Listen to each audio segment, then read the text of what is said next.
그럼 지금부터 저출산 고령사회위원회, 경제인문사회연구회, 건축공간연구원, 한국노년학회가 공동으로 주최하고 건축공간연구원과 NRC 인구정책연구단이 함께 주관하는 제11차 인구전략 공동포럼 및 2025 고령 친화 정책 포럼을 시작하겠습니다.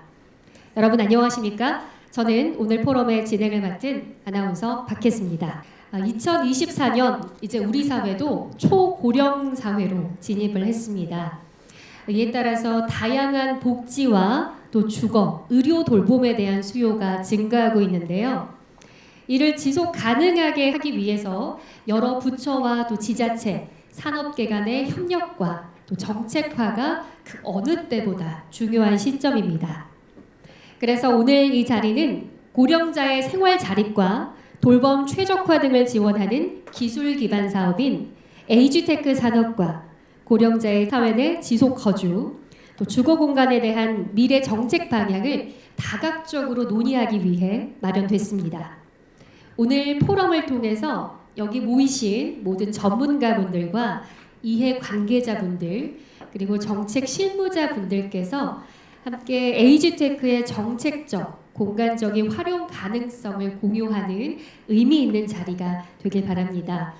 이를 통해서 고령자의 건강한 주거복지 환경을 만드는데 오늘 이 포럼을 통해서 많은 지혜가 모여지기를 기대하겠습니다. 오늘 포럼의 주제는 에이지테크 산업과 고령 친화 공간, 지속 가능한 미래를 위한 정책 방향입니다. 본 행사 순서는 행사를 주최해 주신 분들의 인사 말씀을 시작으로 해서 그게 세션 1에서 3가지 발제가 이어지고요. 세션 2의 종합 토론 순으로 진행되겠습니다.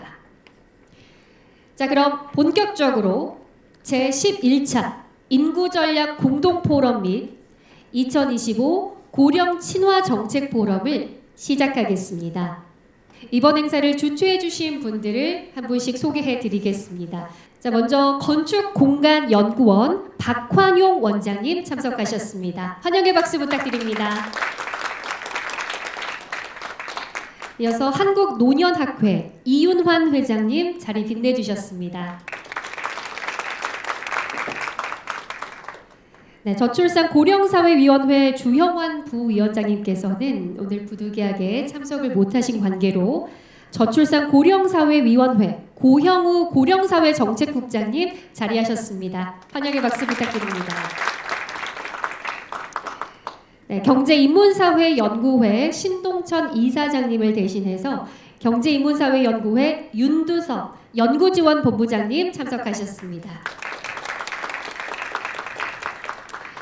네, 이 밖에 오늘 포럼을 위해서 또 참석해 주신 모든 분들께 진심으로 환영의 말씀 드립니다. 자, 그럼 오늘 행사를 주최해 주신 분들의 인사 말씀을 먼저 청해 듣겠습니다. 먼저 저출산 고령사회위원회 주형환 부위원장님을 대신해서 고형우 고령사회정책국장님께서 인사 말씀을 대독해 주시겠습니다. 안녕하십니까. 저출산 고령사회위원회 고령사회정책국장 고용입니다. 먼저 주영환 부위원장님께서 사정이 있으셔 제가 대신하여 참석하게 되었습니다. 우선 이 점 죄송하다는 말씀 드리며 널리 양해하여 주시기 바랍니다.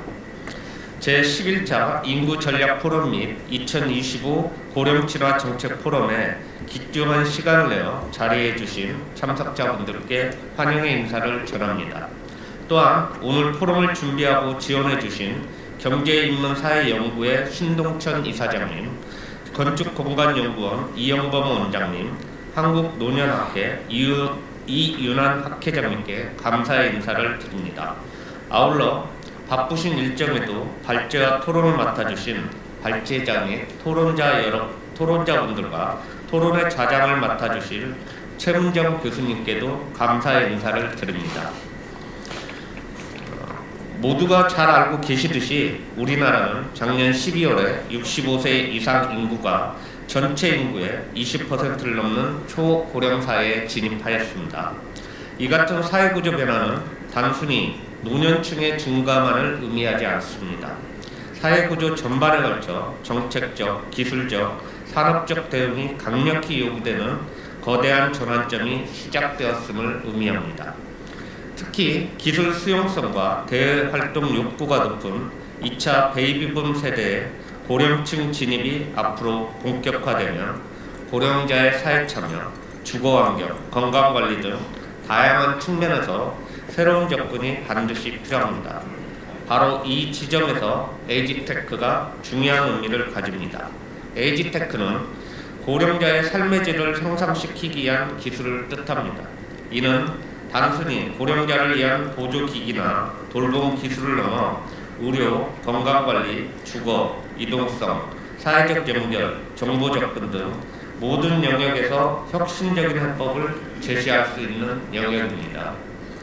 이에 정부도 지난 3월 에이지테크 기반 실버 경제 육성 전략을 수립하고 AI 돌봄 로봇, 웨어러블 및 디지털 의료기기, 노인성 질환 치료, 항노화 및 재생의료, 스마트홈 케어를 5대 중점 분야로 선정하여 집중 육성할 계획을 발표한 바 있습니다.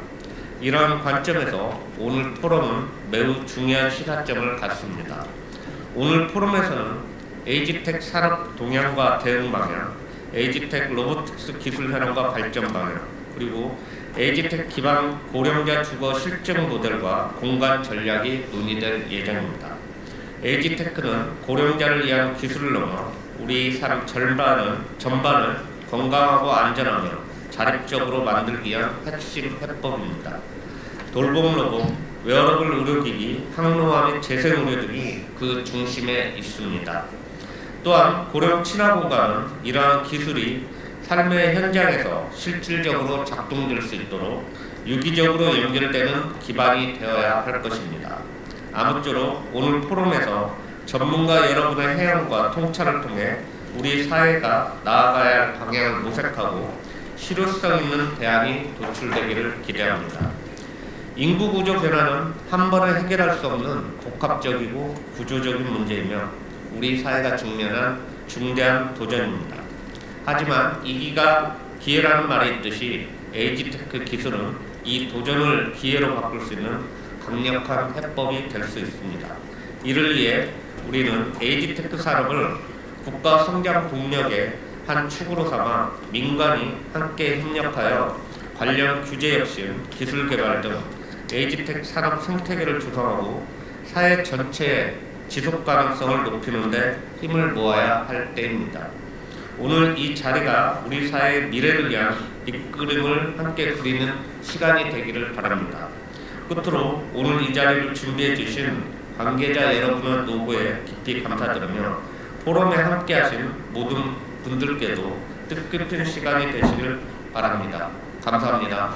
네, 고맙습니다. 저출산 고령사회위원회 고형우 고령사회 정책국장님께서 인사 말씀을 대독해 주셨습니다.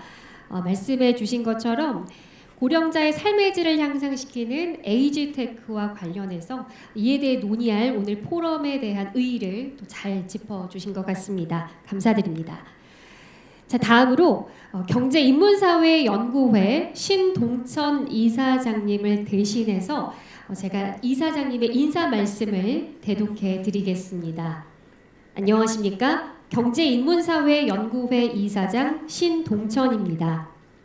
오늘 제11차 인구전략 공동포럼 및 2025 고령친화 정책포럼에 함께해 주신 저출산 고령사회위원회 고형우 고령사회 정책국장님, 건축공간연구원 박환용 원장님, 한국노년학회 이윤환 회장님을 비롯한 내빈 여러분께 깊이 감사드립니다. 이번 포럼은 저출산 고령사회위원회와 건축공간연구원, 한국노년학회, 경제인문사회연구회가 공동으로 마련한 자리입니다. 고령사회 대응을 위한 에이지테크라는 주제를 중심으로 기술과 정책, 공간이 결합된 통합적 논의의 장을 마련하게 돼서 매우 뜻깊게 생각합니다. 우리 사회는 초고령화라는 구조적 변화에 직면해 있습니다.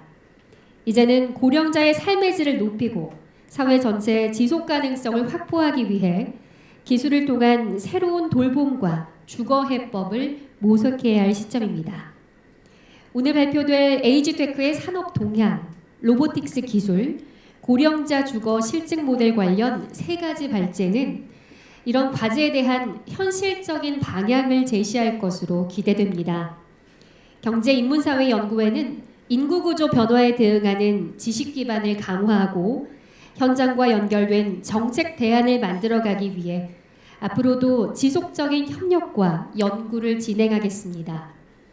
오늘 포럼이 에이지테크를 통한 고령 친화사회 실현의 전환점이 되기를 바라면서 참석해주신 모든 분들의 활발한 논의와 지혜를 기대합니다. 감사합니다. 경제인문사회연구회 이사장 신동천. 네, 이사장님의 인사 말씀 대독해 드렸는데요. 오늘 포럼을 통해서 정말 현실적이고 실질적인 논의가 이루어지기를 함께 기원해 보겠습니다. 자, 다음으로 세 번째 인사 말씀 해주실 내빈분을 모셔볼 텐데요. 건축공간연구원 박환용 원장님께서 인사 말씀을 준비해 주셨습니다. 네, 안녕하세요. 소개받은 건축공간연구원 원장 박환용입니다. 아직까지 원장 임명받은 지 석 달밖에 안 돼가지고 어리버리하고 좀 부족한 면이 많습니다. 그럼에도 불구하고 이러한 중요한 행사에 한 말씀을 그래도 드리게 된 것을 너무나 영광스럽게 생각을 합니다. 저희 건축공간연구원은 정부 출연기관으로서 세종시에 있습니다. 30년 가까이 대학생활 하면서 참 편하게 지내다가 공무원처럼 9to6로 근무하려고 하니까 대단히 어렵다는 것을 느끼고 우리 고 국장님을 비롯해서 공무원들 무지 고생 많이 하신다는 것을 체감을 하고 있습니다. 오늘 행사는 저고위와 경사연 그리고 건축공간연구원이 공동으로 준비한 큰 행사입니다. 오늘 행사에 대해서 한 두 문장으로 정리한다고 하면은 미래 사회는 딱 두 문장으로 정리되는 것이 우리는 AI와 함께 간다라는 것이고 또 하나는 우리는 노년을 벗어날 수 없다라는 것입니다. 그러한 생각으로 에이지테크라는 키워드는 노년을 들어가는 사람들 또 노년을 맞이하는 부모님이나 또 그러한 연로하신 분들을 쳐다보는 그러한 시각에서는 대단히 중요한 것이고 벗어날 수 없는 것이라고 생각합니다. 이제 그런 의미로 저고위와 경사연이 건축공간연구원과 같이 이 중대함을 인식하고 오늘 토론을 마련했습니다. 저희 건축공간연구원이 저출산 고령사회위원회, 경제인문사회위원회, 연구회 그리고 한국노년학교와 함께 제11차 인구전략 공동포럼 및 2025년 고령친화 정책포럼을 공동 개최하게 되어 매우 뜻깊게 생각합니다. 먼저 오늘 포럼에 참석해 주신 모든 분들께 감사드립니다. 특히 오늘 포럼을 빛내주시는 저출산 고령사회위원회 고용우 고령사회 국장님, 경제인문사회연구회 윤두섭 연구지원 본부장님, 한국논인학회 이윤환 회장님을 비롯한 기빈 여러분께 감사의 말씀을 드립니다. 또한 오늘 귀한 시간을 내어 발제를 맡아주신 김우선 한국보건산업진흥원 디지털 에이지 사업팀장님, 박형순 카이스트 헬스사이언스 연구소장님, 고영호 건축공간연구원 연구위원님께 감사를 드립니다. 뒤이어 토론을 이어주실 최문정 카이스트 과학기술정책 대학원장님과 함께 김웅수 서울대 보건대학 교수님, 김영선 경희대 에이스텍 연구소장님, 권진희 건강보험연구원 장기요양연구실장님께도 인사의 말씀을 드립니다. 모두 알고 계시겠지만 우리 사회는 이미 2024년에 65세 이상의 고령자가 전체 인구의 20%를 초과하는 초고령 사회에 진입하였습니다. 이러한 인구 구조의 변화에 대응하여 정부는 의료, 돌봄, 주거 등 다양한 정책을 추진해 왔으나 고령자의 자립생활을 지원하고 돌봄 부담을 완화하는 측면에서는 여전히 현장의 수요와 기대 수준에 미치지 못하는 현실입니다. 다행스럽게도 지난 3월 정부는 고령자의 자립생활과 돌봄 부담 완화를 위해 에이지테크 산업을 미래 신성장 동력으로 육성하겠다고 발표했습니다. 특히 AI 돌봄 로봇, 웨어러블 및 디지털 의료기기, 노인성 질환 치료, 항노화와 및 재생의료, 스마트홈 케어 등 5대 중점 분야를 선정해서 집중 지원한다는 것은 우리 사회에 반가운 소식입니다. 전 국민의 일상적인 삶에 깊이 영향을 미치는 주거와 건축 공간이 초고령 사회에 능동적으로 대응하기 위해서는 기술 기반의 돌봄 정책과 긴밀히 연계된 주거 공간 전략이 매우 중요합니다. 오늘 포럼이 에이스테크와 고령 친화 공간 정책의 가능성을 조망하고 초고령 사회에 필요한 새로운 주거복지 모델과 정책 방향을 함께 모색하는 의미 있는 출발점이 되기를 기대합니다. 끝으로 오늘 함께해 주신 모든 분들께 감사드립니다. 고맙습니다. 네, 건축공간연구원 박환용 원장님의 인사 말씀 함께 하셨습니다. 말씀처럼 AI와 함께하고 노년을 벗어날 수 없는 현 시점에서 에이지테크에 대한 오늘의 포럼이 또 고령 친화 사회로 나아가는데 큰 도움이 되기를 기대하겠습니다. 자, 이제 마지막으로 인사 말씀해 주실 분을 모셔보겠습니다. 한국노년학회 이윤환 회장님께서 인사 말씀을 해주시겠습니다. 네, 안녕하십니까. 한국노년학회 회장 이윤환입니다.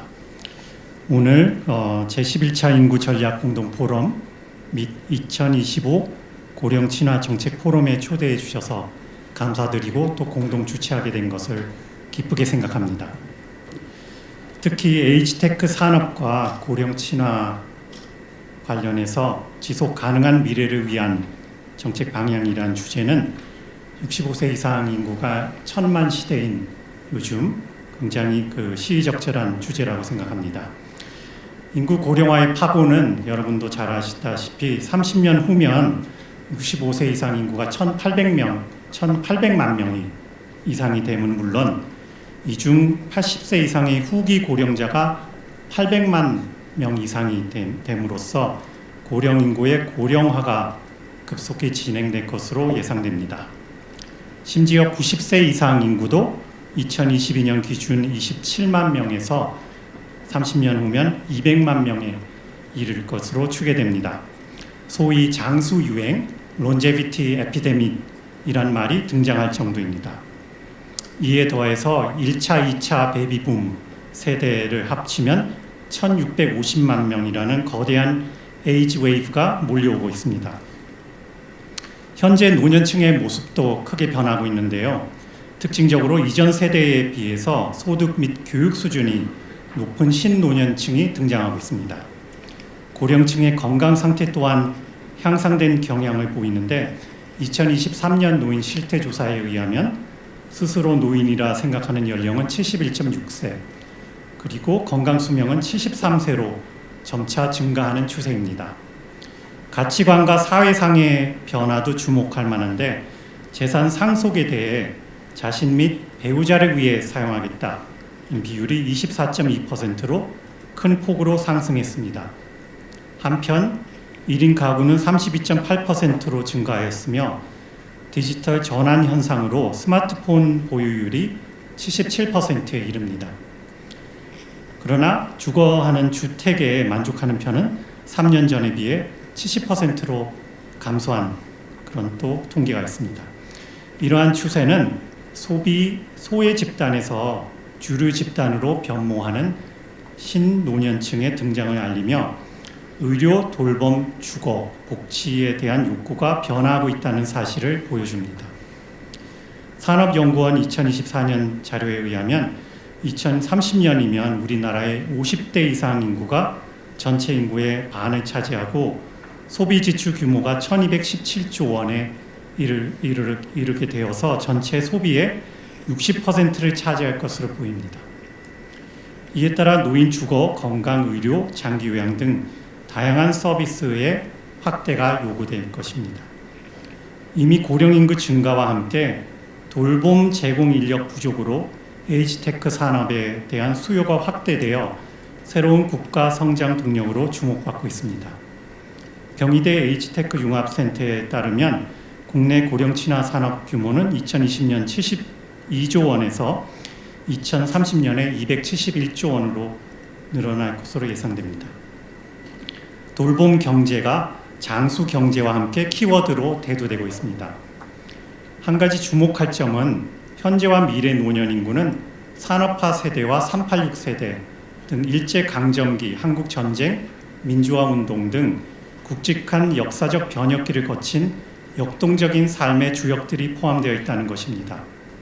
따라서 다양한 신노년층의 욕구에 부합하는 고령 친화 서비스 개발이 요구됩니다.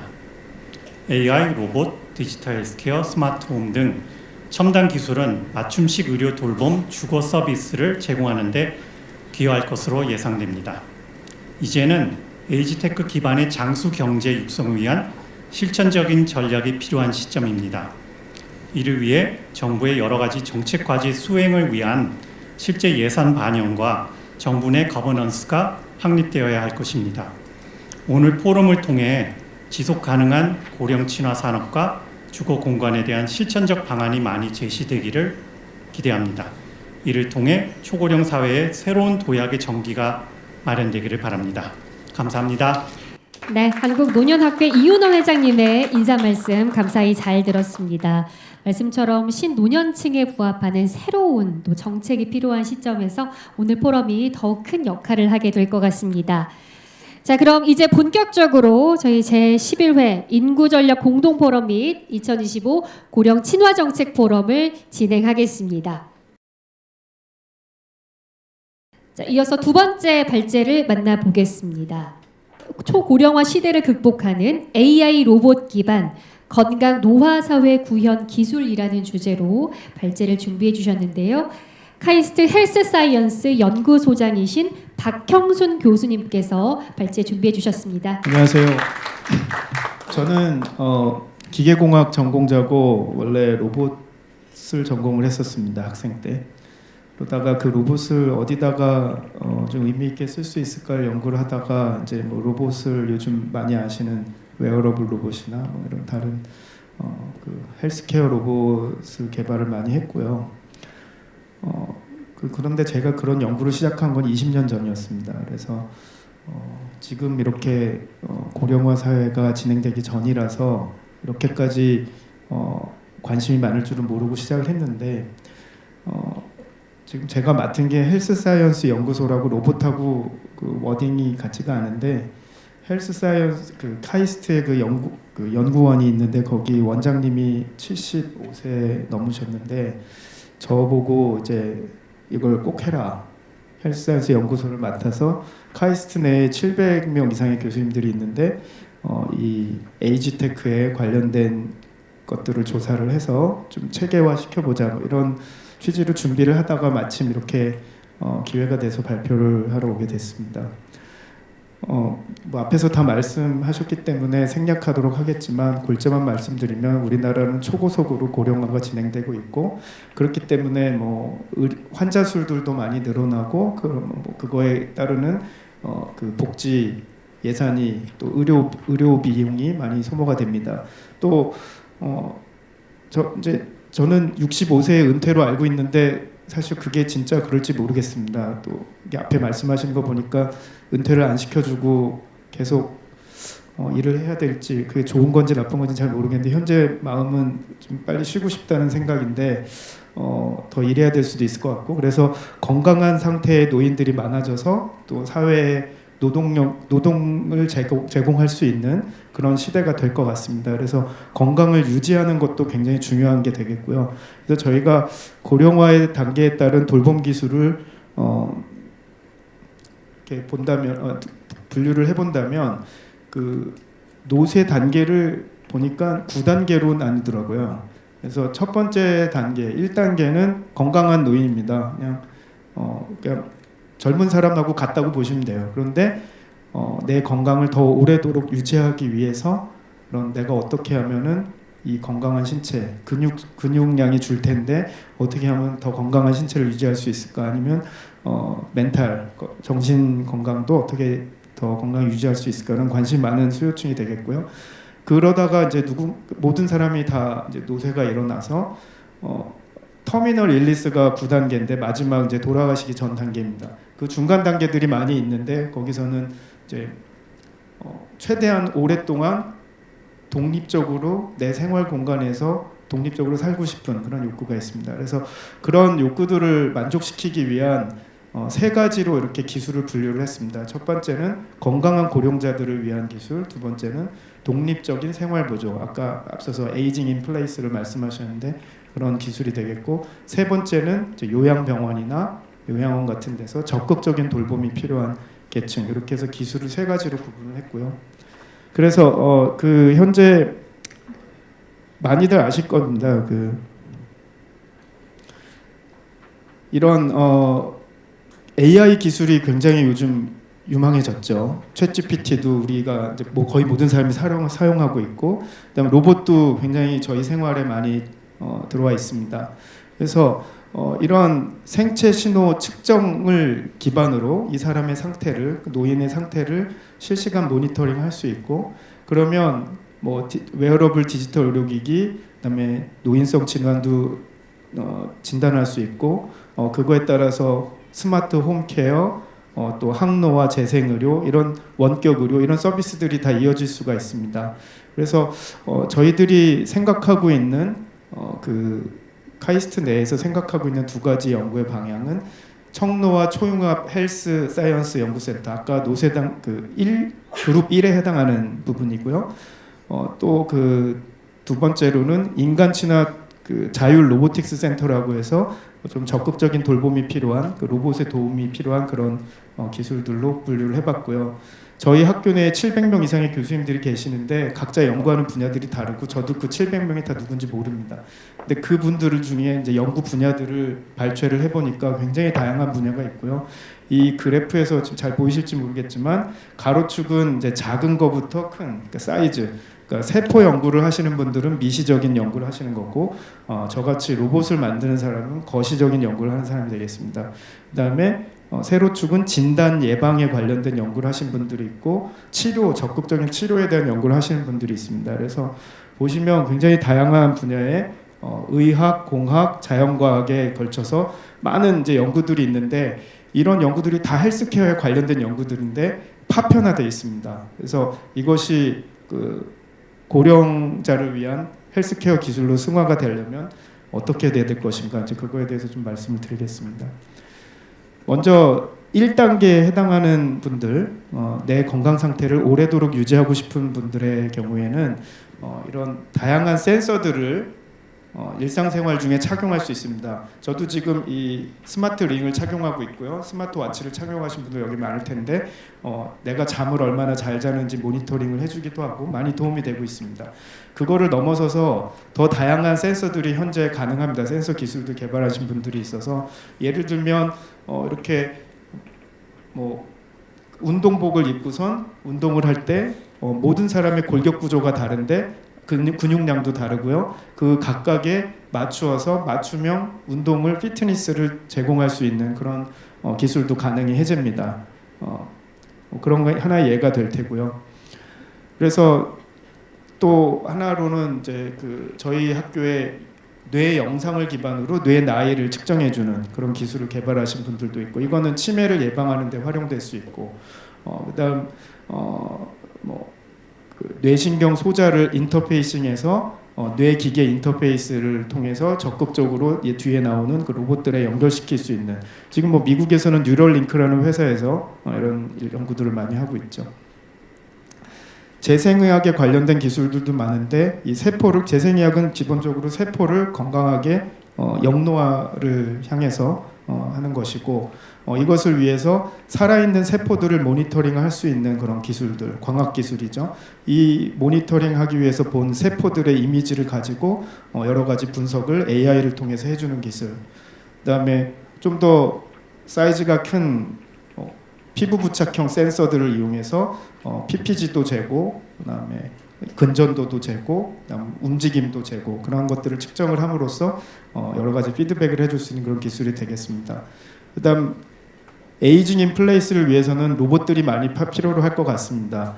실내에서 자율주행할 수 있는 로봇, 그러니까 조이스틱으로 로봇을 움직이는 게 아니라 이 로봇이 알아서 내가 어디를 가야 되는지 그거를 말로 할 수도 있고 눈치를 챌 수도 있겠죠. 그런 것들이 다 인공지능의 영역에 해당될 것 같습니다. 개인이 착용하는 웨어러블 로봇뿐만이 아니라 이런 자율주행 휠체어, 그다음에 최대한 오랫동안 독립적으로 내 생활 공간에서 살아갈 수 있도록 해주는 기술도 되겠습니다. 실제로 이런 상지에 착용하는 웨어러블 로봇, 그리고 내가 생각하는 대로 로봇이 움직여주게 할 수 있는 사용자 의도 인식을 해서 로봇이 제어되는 그런 시스템. 그다음에 실내 자율주행을 하는데 로봇이 어떤 아파트에 어떤 과구 배치가 있는 곳에 들어갈지 모르는 상황에서 로봇이 스스로 그 지형을 학습을 해서 자율주행을 해줄 수 있는 그런 슬램 기술이라고 합니다. 그런 기술들이 잘 개발되어 있습니다. 그다음에 뉴스나 신문에서 많이 보셨을 테지만 하지 보조 웨어러블 로봇도 아주 많이 개발이 되어 있습니다. 이런 하지 로봇도 처음에는 이제 단순히 걷는 동작을 로봇의 프로그램에서 도와주는 것을 넘어서서 최근에는 AI를 동원을 해서 로봇이 이 사람이 걸어가는 그 환경을 보고 어떤 형태의 보행이 타당한지, 계단을 오르고자 하는지, 램프를 내려가는 걸음걸이인지 다 걸을 때마다 근육 사용이 다르거든요. 그런 것들을 이제 AI를 통해서 로봇이 스스로 알아서 보조할 수 있는 그런 기술로 발전을 하고 있습니다. 마지막으로 터미널 일리스 전에 이제 그 요양병원에 필요한 기술인데 저희가 여러 가지 조사를 통해서 발견한 것은 우리나라 실정에서 요양병원의 현재 문제는 이 점점 늘어나는 그 환자 수에 비해서 간병인이나 간호 인력이 점점 줄어들게 되고 그리고 요양병원 운영 입장에서 제일 중요한 거는 그 수익 구조겠죠. 그래서 병원마다 등급이 있더라고요. 1등급 요양병원, 2등급 요양병원. 그 요양병원의 등급을 받는 거는 여러 가지 평가 기준에 의해서 이루어지는데 다 맞물려 있는 것 같습니다. 이 간병인이랑 간호 인력의 수에 비례하게 서비스는 좋아질 텐데 이 수는 줄어들고 있고요. 그래서 오랫동안 한 병원에 머무르는 간병인이 별로 없다고 합니다. 그래서 일하다가 너무 힘드니까 관두고 나가고 그러는 일들이 많다고 하고요. 그래서 그 서비스의 퀄리티는 계속 하이 레벨로 유지를 하면서 간병인이랑 요양보호사나 이런 분들이 수가 줄어드는 것을 감당할 수 있는 그런 시스템을 로봇이나 AI 기술로 메꾸는 것, 이것이 이제 기본 아이디어가 되겠는데 예를 들면 이제 저희가 그냥 그려본 겁니다. 이 침대는 이제 누워 있을 수도 있고 자기 스스로 침대가 일어나서 휠체어로 변형할 수 있는 그런 침대가 되겠고요. 이 침대에는 여러 가지 센서가 있어서 욕창이 생기는지 이런 것들을 미리 예측할 수가 있습니다. 그리고 욕창이 발생할 것 같으면 적극적으로 체위를 변경해 줄 수 있는 그런 액추에이터가 담겨져 있고요. 침대 옆에는 로봇 매니퓰레이터가 있어서 간단한 그 침대 위에서의 동작, 생활, 식사를 한다거나 양치를 한다거나 아니면 좀 더 기술이 발전되면 안마도 해줄 수 있겠죠. 로봇이 손이 있으니까 그런 그런 기술들이 이제 침대 안에서 이루어지고 이 침대에서 측정되는 여기 그 생활 모니터링도 카메라로 보면서 이상 행동도 예측을 하면서 이 치매의 진행 상황도 예측을 해낼 수 있고 그다음 다른 여러 가지 질환, 그러니까 그 요양병원에 들어가는 분들의 가장 많은 문제는 치매 아니면 당뇨 이런 중요한 질환들이 있습니다. 그것들을 모니터링 해주고 관리해 줄 수 있는데 결국에는 사람이 그런 것들을 관리를 해주지만 체계적으로 환자 개개인을 관리할 수 있는 그런 디지털 트윈 플랫폼이 연동되어 있는 이런 기술들이 있을 수 있겠다고 생각을 했습니다. 그래서 이런 저희가 이제 카이스트에서 개발하고 있는 거는 AI 비전을 이용을 해서 사람의 행동을 관찰을 하고 이상 행동을 미리 판단을 해서 낙상이 일어날지 않을지 미리 알아서 대응할 수 있게 해주고 말씀드렸듯이 이런 로봇 매니퓰레이터가 침대 옆에서 여러 가지 작업들을 도와주고 이 로봇 매니퓰레이터도 자세히 들여다보면 AI 기술이 많이 필요한 부분입니다. 우리가 손으로 물건을 잡을 때 정말 잘 잡는데 로봇은 판단을 잘 못합니다. 예를 들어서 제가 이런 병을 잡고선 한 손으로도 이렇게 뚜껑을 딸 수 있잖아요. 근데 그걸 로봇한테 시키면 현재는 그걸 할 수 있는 로봇은 없습니다. 그러니까 그런 정도로 이런 손에 대해서만도 여러 가지 AI 기술이 앞으로 추가되어서 그런 사람 수준의 동작을 해줄 수 있는 기술로 발전이 돼야 될 거고요. 그다음에 이런 자율 번영 모션 매트 아까 설명드렸으니까 생략하도록 하겠습니다. 결국은 이동까지 도와주는 그런 침대가 되겠습니다. 그래서 제가 이제 마지막으로 드리고 싶은 말씀은 이런 파편적인 기술들은 여러 곳에서 여러 교수님들이나 여러 연구자들에 의해서 개발이 되고 있는데 이것들이 합쳐져서 실증이 될 수 있는 그런 연구도 필요하다 생각을 합니다. 파편적으로 이 기술이 유효하다는 거를 검증을 할 수는 있겠지만 실제 상황에서 실제 환자랑 간병인, 요양보호사가 있는 환경에서 여러 가지 기술들이 다 같이 맞물려서 돌아간다. 이것을 검증을 해야 되기 때문에 저희 카이스트에서는 이런 그 건물을 하나 준비하려고 합니다. 청로와 메타 융합관이라고 해서 여기에서 이런 아까 여러 기술들을 개발하는 교수님들이 모여서 다 같이 노인분들도 모셔다 놓고 실증을 할 수 있는, 그래서 그거의 초기 단계로 카이스트 건너편에 있는 병원에 저희가 만들어서 진행 중에 있습니다. 네, 시간이 됐으니까 마치도록 하겠습니다. 네, 귀한 발표해주신 카이스트 헬스사이언스 연구소장이신 박형순 교수님 감사드립니다. 네, 교수님께서는 AI 로봇 기반의 또 단계별로 청노화 기술을 짚어주시면서 고령자 자립과 통합 돌봄을 실현하는 건강 노화 사회 구현이 중요하다는 말씀을 또 전해주셨습니다. 자, 이제 세션 1의 세 번째 이자 마지막 발제 만나보겠습니다.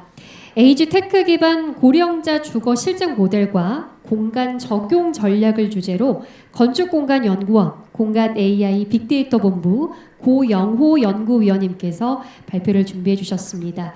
네, 안녕하세요. 방금 소개받은 건축공간연구원의 고영호입니다. 네, 발제에 들어가기 앞서서 제가 이제 발제석에 앉아 있으면서 어떻게 아이스 브레이킹을 할까 좀 고민을 하다가 요 팻말이 눈에 들어왔는데 앞에 이제 인구전략 공동 포럼도 있지만 뒤에 이제 2025 고령 친화 정책 포럼이라는 것도 이제 보고 계실 겁니다.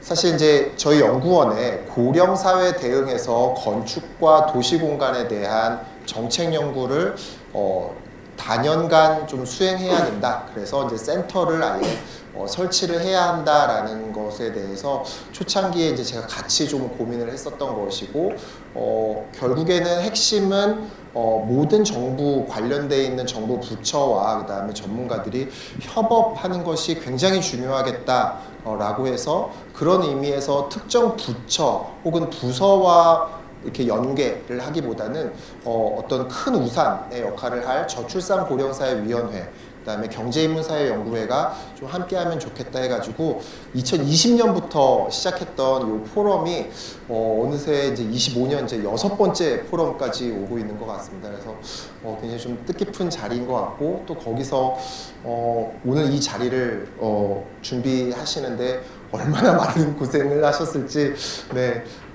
같이 좀 감사의 인사를 드리면서 제 발제를 시작하도록 하겠습니다. 저는 앞서 팀장님과 교수님이 말씀해 주신 에이지테크 관련된 산업의 동향, 그 다음에 기술적인 요소들을 실제로 우리 삶에서 어떻게 조금 담아가야 하겠는가, 구체적으로 주거와 관련된 그런 주거 복지의 모델에서 어떻게 조금 현실화할 수 있겠는가에 대한 고민을 좀 정리해 봤습니다. 저희가 제가 어느 자리 가서 고령 사회 관련해 가지고 건축 도시를 연구한다라고 하면은 다들 복지가 우선되어야 하는 거 아니냐라는 말씀들을 많이 하시는데요. 제가 이제 같이 복지가 당연히 중요하겠습니다만은 복지가 어르신들을 위해서 준비한 따뜻한 음식이라면은 그 음식을 담아내는 그릇과 그 어르신이 식사를 하시는 장소, 그 환경까지도 같이 좀 그 마련이 되어야 하겠다라는 생각으로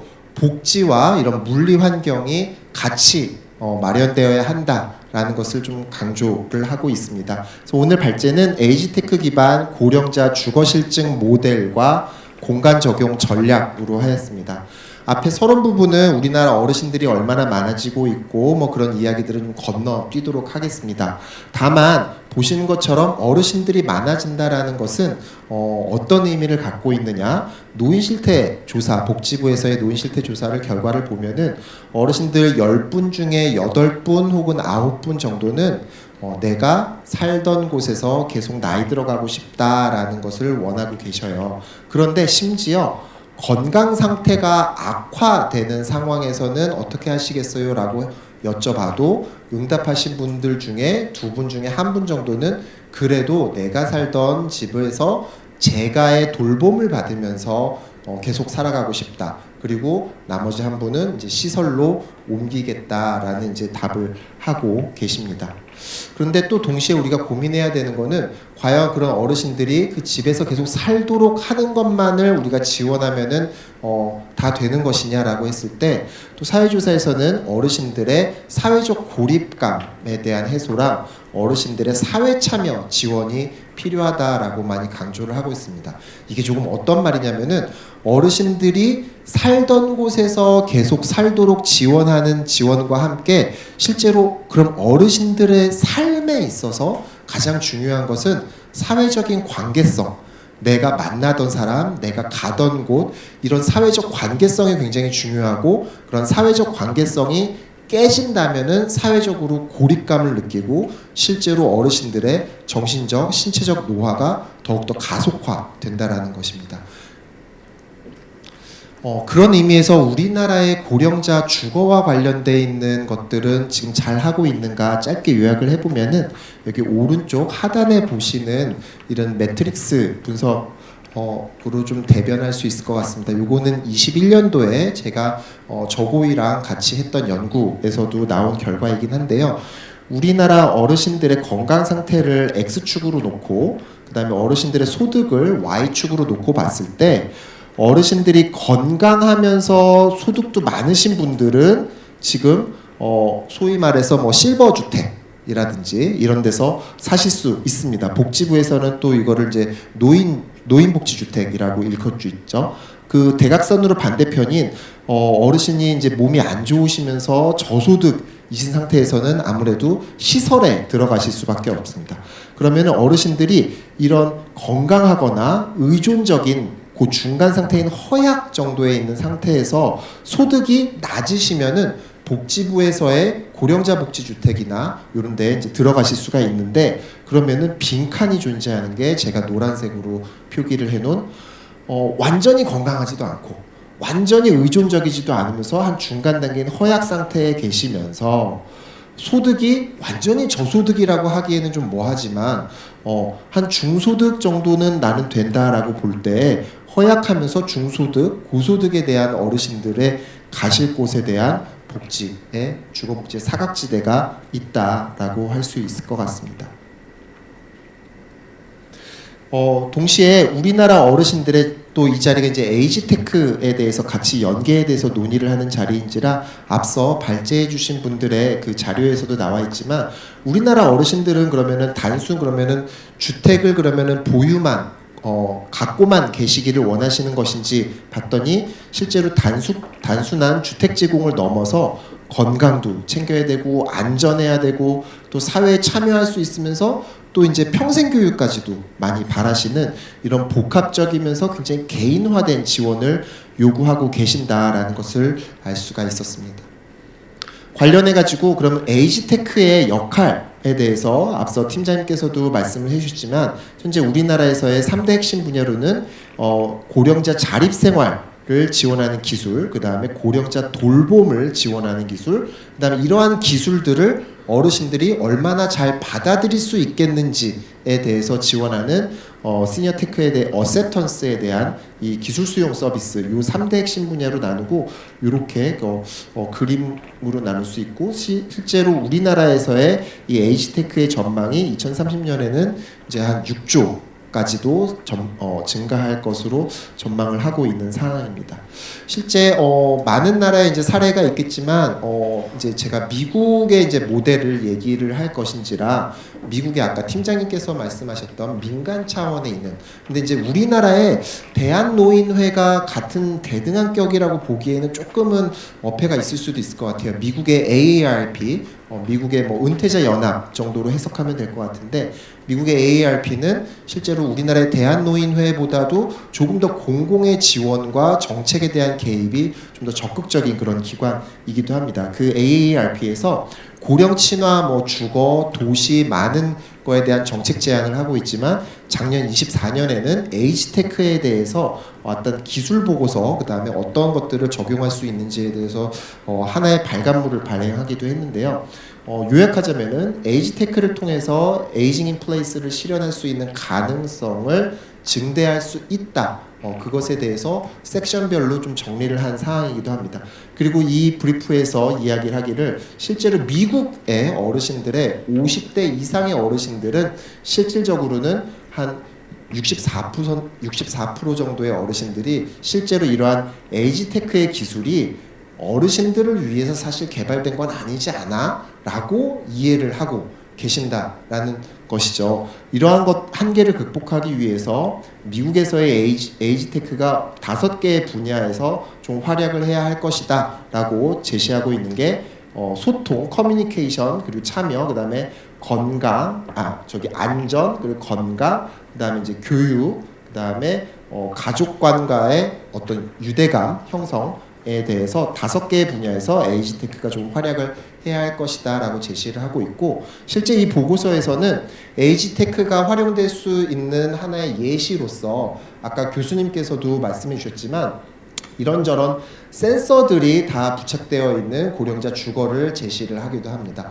사실 이제 에이지테크 관련해 가지고 하나하나의 어떤 제품들에 대해서는 이제 계속 발전이 이루어질 것입니다. 하지만 이 보고서에서 이야기하는 최종 종착지로서는 어르신들이 뭐 반지를 끼고 워치를 차고 어떤 웨어러블 기기보다도 어르신들의 그냥 일상, 그냥 평소에 사시던 집과 똑같은 활동을 하심에도 불구하고 각종 부착되어 있는 센서들을 통해서 어르신들의 어떤 그 활동이 지원받을 수 있는 것으로 나아가야 하겠다라는 것을 강조하고 있습니다.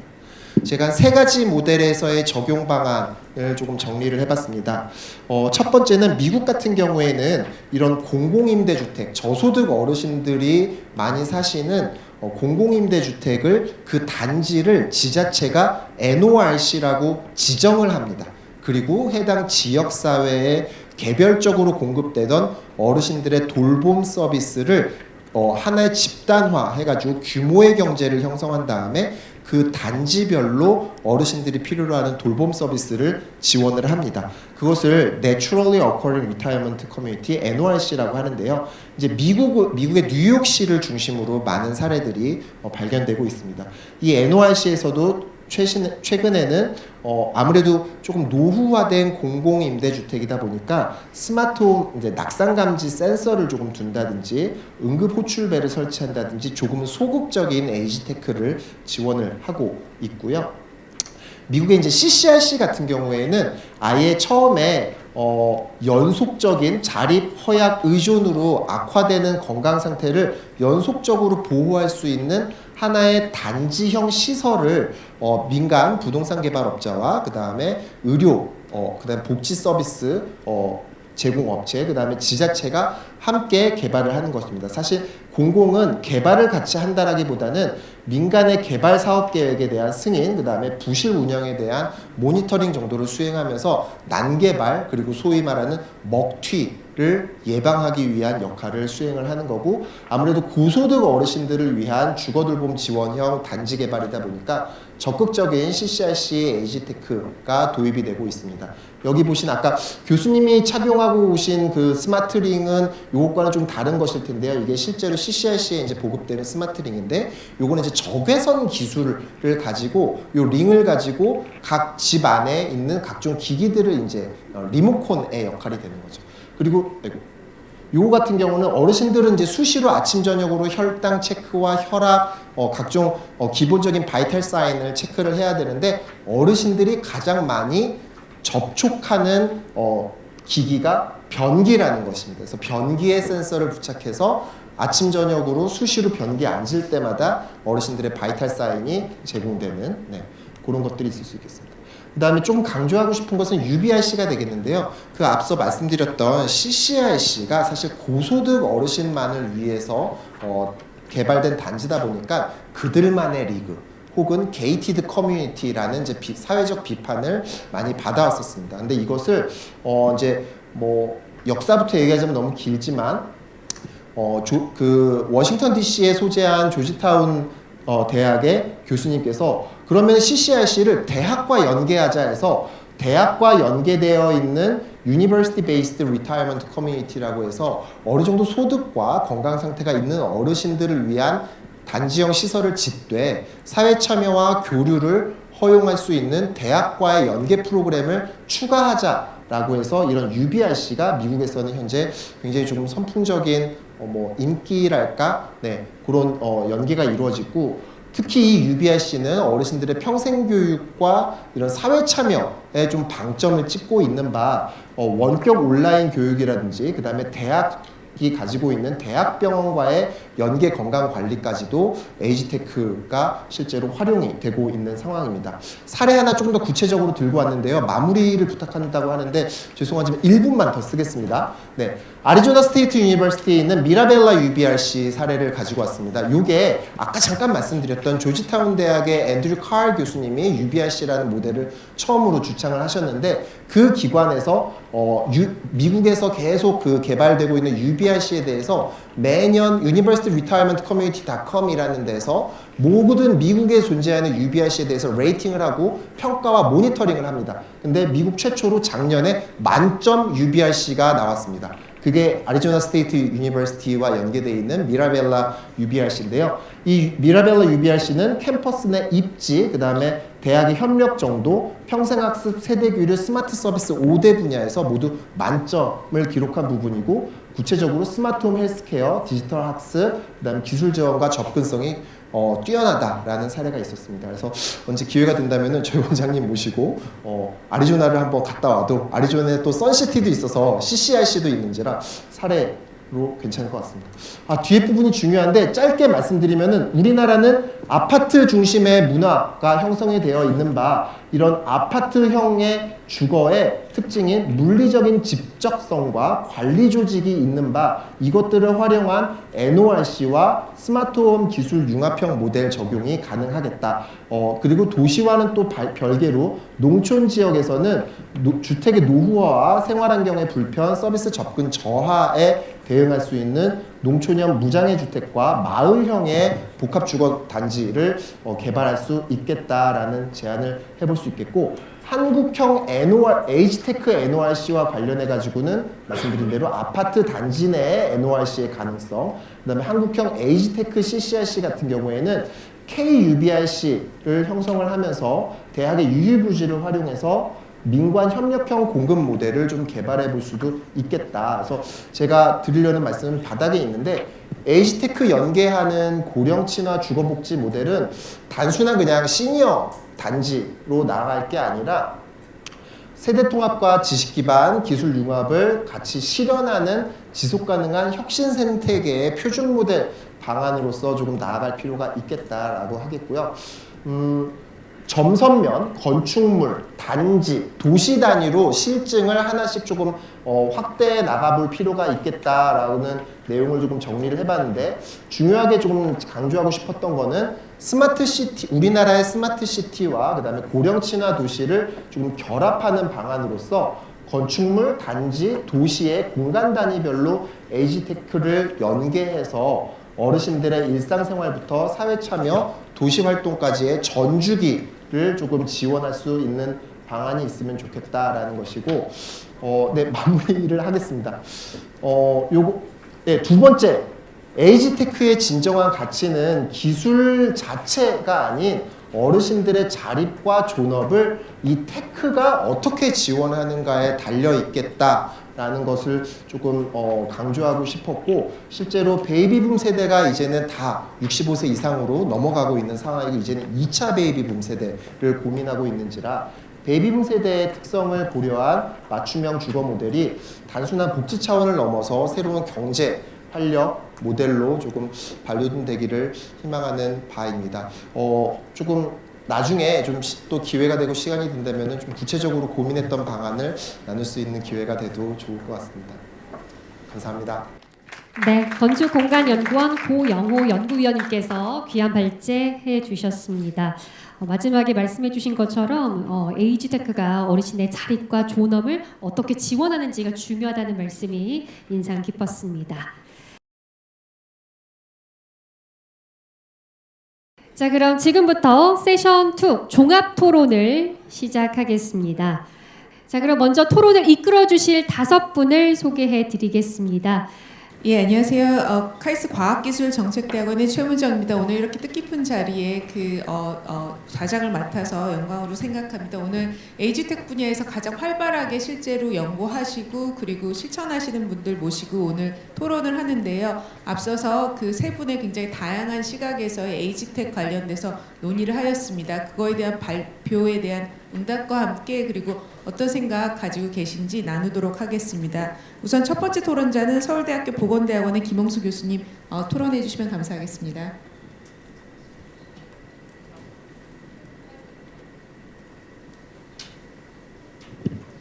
네, 안녕하십니까. 소개받은 서울대학교 김홍수입니다. 저도 뜻깊은 자리에 토론 초대해 주셔서 감사합니다.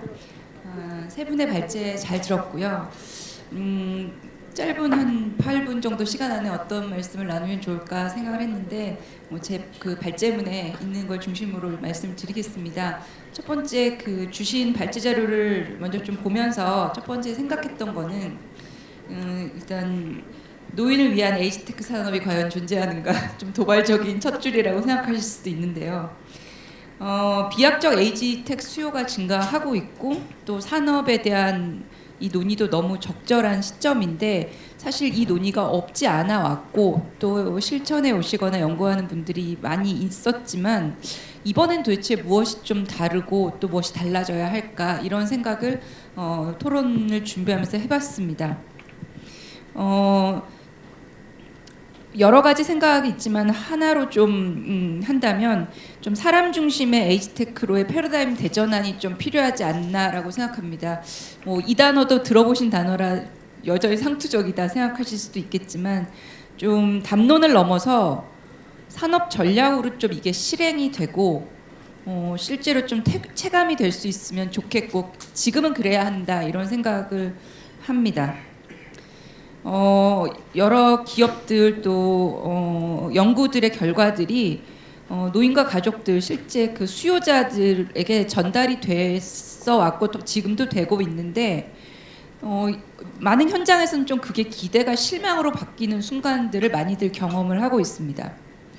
예를 들면 앱인데 노인들 중에 앱을 쓰실 수 있는 노인분들이 한 30-40% 저희가 스마트폰 보급률은 7-80이지만 실제 에이지텍이라고 했을 때 전 연령을 포함한다고 하지만 노인으로 하면 한 30-40% 어르신들이 카톡 정도 가능하십니다.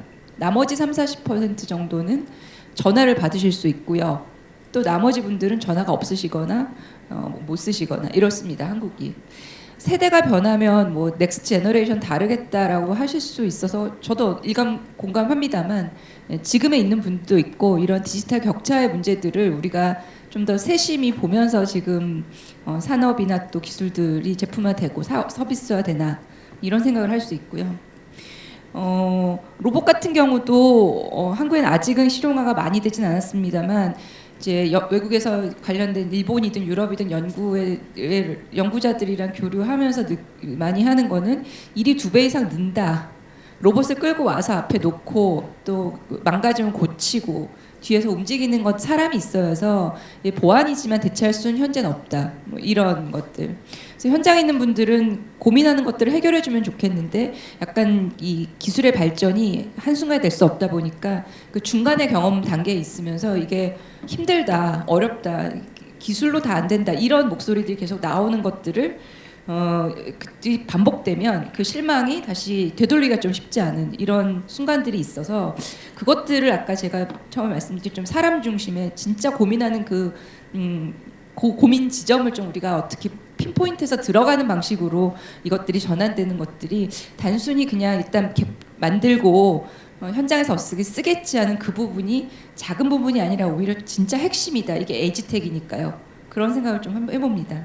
그래서 에이지텍의 특수성은 고령자의 삶과 현실, 노인들의 삶 그리고 또 굉장히 다양하잖아요. 노인들이 또 복잡합니다. 생활이. 예. 그거에 대한 어떤 우리 널리지도 필요하고 또 공감해 주는 거 그리고 어느 정도 인정을 해야 됩니다. 못 바뀌거든요. 어떤 부분에 사람들의 삶이 아까 앞에 발제자 마지막에 말씀하셨던 기술이 사람한테 맞춰야지 사람이 기술한테 맞추는 것도 노력은 하지만 양방향이 진짜 다 필요하다는 생각이 들고 그에 대한 충분한 정말 이해 그래서 비기술적인 요소가 에이지텍의 성공에 산업의 성공에 진짜 중요한데 그걸 얼마나 우리가 정말 심도 있게 받아들이고 있나 이런 부분을 한 번쯤은 전 생각해보는 시점이 필요하지 않나 이런 생각이 들어서 그것들을 바탕으로 한 혁신적 서비스 제품 개발이 되게 필요하겠다. 그게 제 첫 번째 포인트입니다. 두 번째 포인트는 에이지텍 산업은 고령사회 서비스와 정책, 고령사회 정책과 하우와 왓으로 되게 긴밀하게 조율되어야 할 것 같습니다.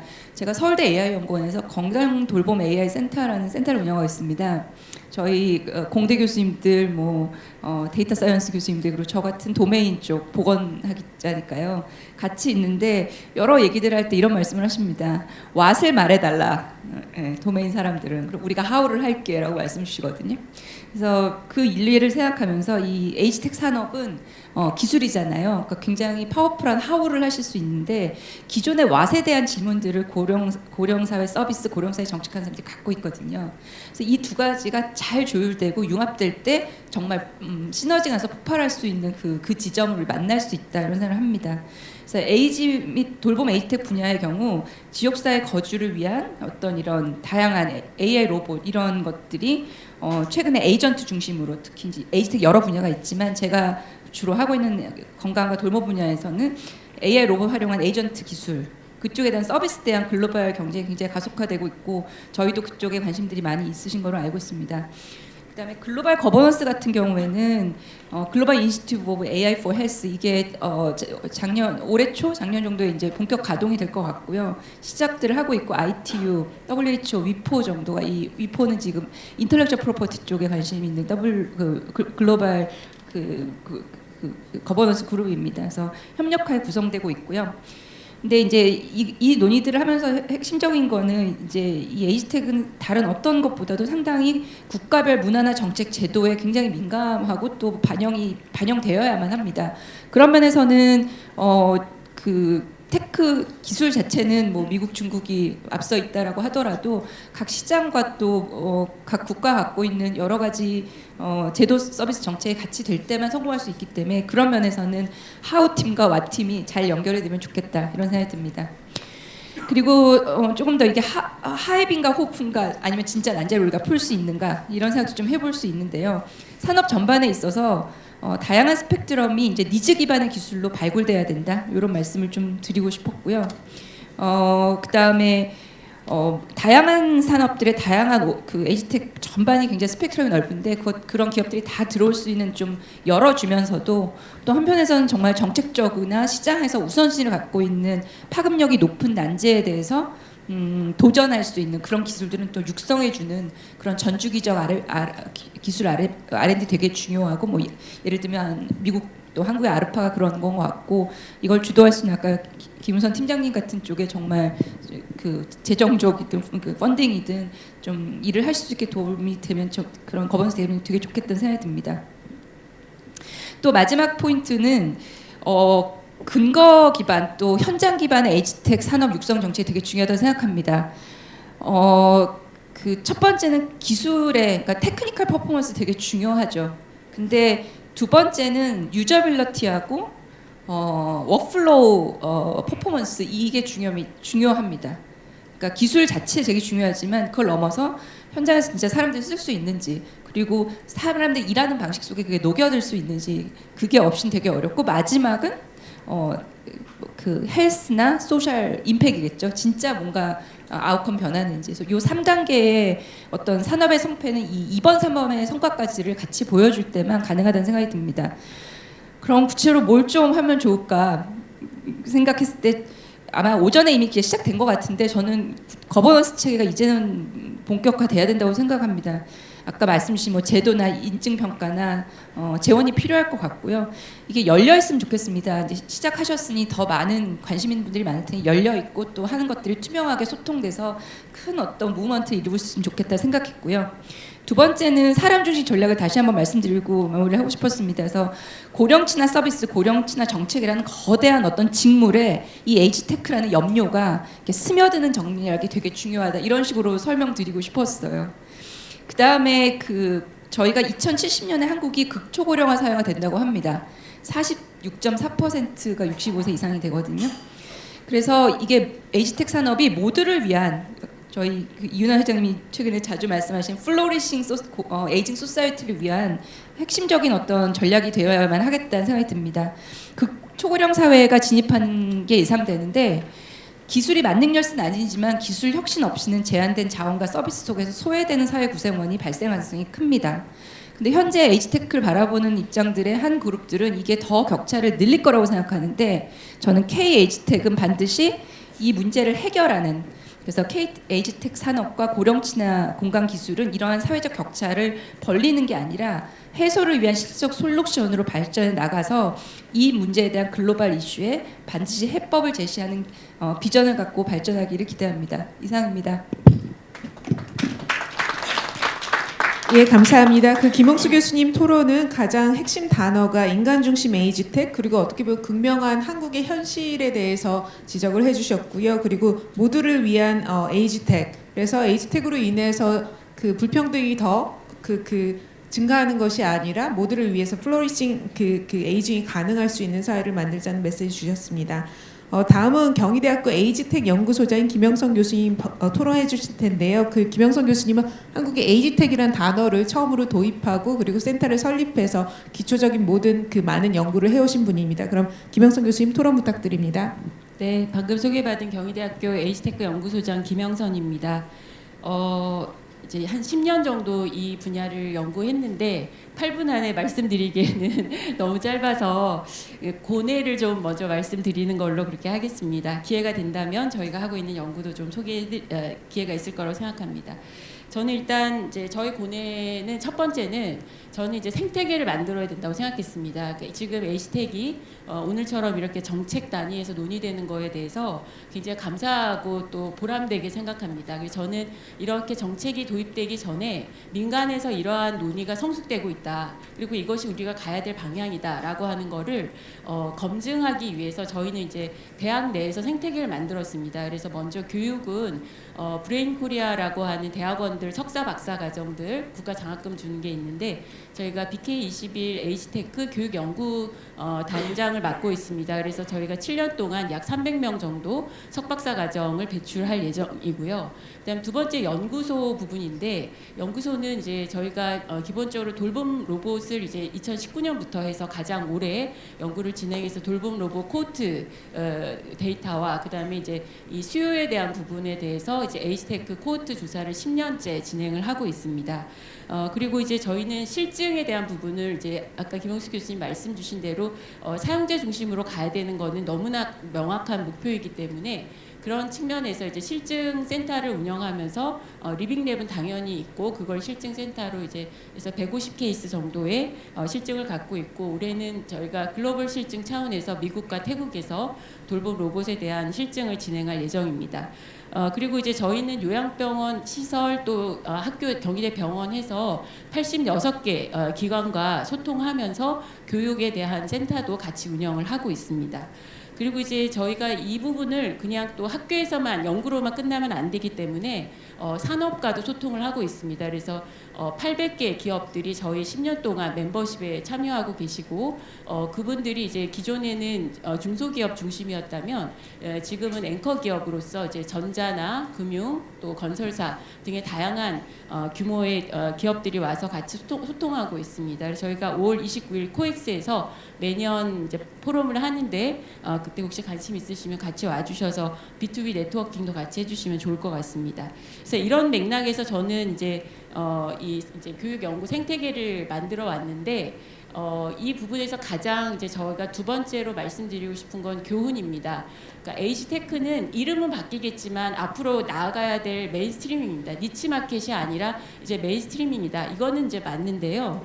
그 부분이 이제 제일 중요한 거는 기술 하나만 가서는 안 된다. CES에서도 에이지테크 논의를 할 때 기술 하나의 문제가 아니라 이거는 이제 시니어들이 혼자서도 살 수 있고 그리고 외롭지 않게 연결해주고 그리고 그들의 삶의 질을 높일 수 있는 것의 차원에서 논의를 하고 있습니다. 그래서 오늘 많은 이제 발제자 분들께서 이제 에이지테크에 대한 정의를 내려주셨던 그 자립생 시니어에 대한 자립생활 또 돌봄 기술 디지털 리터러시에 대한 부분이 이제 제가 개념을 만든 한국에서 만든 그런 상황이 되겠습니다. 앞으로 더 다양하게 변화가 되겠지만 우리는 이 에이지테크에 대한 부분은 유저 중심일 때 그 유저가 시니어도 있지만 돌봄 종사 인력인 의료진, 요양보호사 또 각종 전문가들의 관점에서 가야 된다라는 내용이고요. 그다음 또 하나는 기술 만능주의 절대 아닙니다. 이것은 사람이 가장 좋은 서비스를 할 수 있도록 보완적인 보완적인 역할을 한다 이런 말씀을 꼭 드리고 이런 측면에서 우리가 무조건 기술을 갖고 있어서 만든다 이렇게 끝나서는 안 되고 코 디자인 차원 우리가 기획할 때부터 또 그것을 개발하고 실증하고 상용화하고 글로벌로 수출하고 이 모든 과정에서 다양한 이해관계자들이 참여를 해야 된다 그런 측면입니다. 그래서 그런 부분에서 저희가 연구적으로 그 일을 지금 이제 6년째 하고 있는데 이런 부분들을 이제 정책 안에서 R&D 안에서 같이 기획을 같이 반영되기를 이제 바랍니다. 그래서 그런 부분에서 이제 이 우리 정책 측면에서 강조드리고 싶은 거는 지금 3월 달에 발표해 주신 저고위의 대책이 굉장히 고심해서 만드신 정책으로 알고 있는데 그것이 이제 정책으로 발표로만 끝나지 마시고 예산으로 반영이 돼서 다는 아니더라도 계속해서 지속 가능하게 실현되기를 바란다라는 말씀을 드리고요. 이것이 이제 우리가 일본의 그 14%의 R&D나 유럽의 그 AAL을 통한 호라이즌 2020, 호라이즌 유럽 이런 이제 국가 R&D를 통해서 시니어 R&D가 발전되기를 바란다라는 말씀드립니다. 그리고 두 번째는 이것이 세 번째의 이슈는 이 공적 부분에서 결국은 이 돌봄 로봇을 포함한 지금 공공 부분에서 먼저 무엇을 할 것이냐 이 사안인데요. 저는 이제 무엇이 우선이냐라고 했다면 돌봄 로봇 중심의 돌봄 기술이 우선해야 된다고 생각합니다. 근데 그것이 이제 기술이 있다고 해서 AI 저희도 피지컬 AI 연결해서 돌봄 로봇 연구를 시작했지만 이것이 이제 기술만으로 되는 건 아니거든요. 그래서 저희가 돌봄 로봇 코호트 연구를 해보면 이분들이 가장 수요가 높은 거가 자세를 그러니까 이동을 하거나 아니면 부축을 하거나 아니면 배변 처리를 하는 부분에 있어서 60% 이상이 굉장히 어렵다라는 수요를 보이고 있습니다. 그래서 우리는 무조건 기술로 만들 것이 아니라 이런 수요에 기반해서 기술을 만들고 계속해서 실증해 나가는 그런 접근이 필요하다라는 말씀 드리고 싶고요. 그 다음에 이제 지금 세 번째 주거 부분에서 말씀 주신 이 부분은 실제로 이제 우리가 요양시설이나 시니어타운 그리고 AIP를 실현하는 과정에서 스마트홈이 이 공공 B2B나 혹은 산업 측면에서 굉장히 발전되어 있는 부분인 건 틀림없습니다. 근데 이제 지금까지의 우리가 AI 등의 상황은 모니터링의 목적이었다면 이제는 그것이 아니라 솔루션 중심으로 자립생활할 수 있는 부분으로 기술이 발전돼야 된다라는 얘기를 하고 있고요. 이런 부분에서 지금 우리나라가 노인끼리만 사는 경우가 88%나 되고 있거든요. 굉장히 높은 증가율을 보이고 있는데 이런 부분에서 우리가 스마트홈이라고 하는 것은 굉장히 중요한 플랫폼이 될 수 있기 때문에 B2G, B2B뿐만 아니라 B2C까지도 확장될 수 있다 이런 말씀드립니다. 왜냐하면은 일반적으로 유료 전환율보다 시니어분들이 굉장히 높게 나타나고 있거든요. 그래서 그런 부분들을 말씀드리고 싶습니다. 그리고 이제 마지막으로 이 산업과 관련한 부분은 에이지텍과 시니어 산업이 어떤 관계가 있느냐, 오늘 이제 제목이기도 한데요. 제가 이제 최근에 에이지텍이라는 책을 썼습니다. 그 책을 쓰는 과제가 가장 고심됐었는데 결국은 시니어 산업의 핵심 컨텐츠가 에이지텍이 될 것이다. 에이지텍을 중심으로 시니어 산업은 발전할 것이다. 이런 말씀을 이제 드리겠고, 이 과정에서 결국은 중요한 플레이어들은 기업일 겁니다. 기업의 창의성, 다양성을 존중할 수 있도록 정책이 역할을 해줘야 되고, 근데 그 과정에서 우리가 제도가 없을 수 있습니다. 그래서 제도 정비나 혹은 예산에 대한 투자, 규제 완화, 그리고 이것을 열심히 고민해서 생태계를 만들 수 있는 거버넌스, 이런 부분들이 우리가 새롭게 고민해야 될 부분이고, 이것이 이제 오늘 저고위의 논의를 통해서 이제 논의만 할 게 아니라 액션 플랜으로 구체화될 수 있도록 그렇게 하겠습니다. 저희 경희대학교 에이지텍 연구소도 열심히 노력하겠습니다. 감사합니다. 예, 김영선 교수님께서 좀 더 에이지텍에 대해서 좀 더 그 긍정적인 전망과 함께, 그리고 지금의 논의들이 논의에서 끝나는 게 아니라 액션 플랜으로 가야 된다는 점 강조하셨습니다. 다음은 그 우리나라에서 국민건강보험에 대해서 연구하고 계시는 건강보험연구원의 권진희 실장님이 그 발표를 해주실 거고요. 특히나 한국의 노인장기요양보험과 에이지텍이 또 관련성이 많아서 이에 대해서 토론해 주실 예정입니다. 네, 안녕하세요. 소개받은 국민건강보험공단 연구원에서 노인장기요양보험 연구하고 있는 권진이라고 합니다.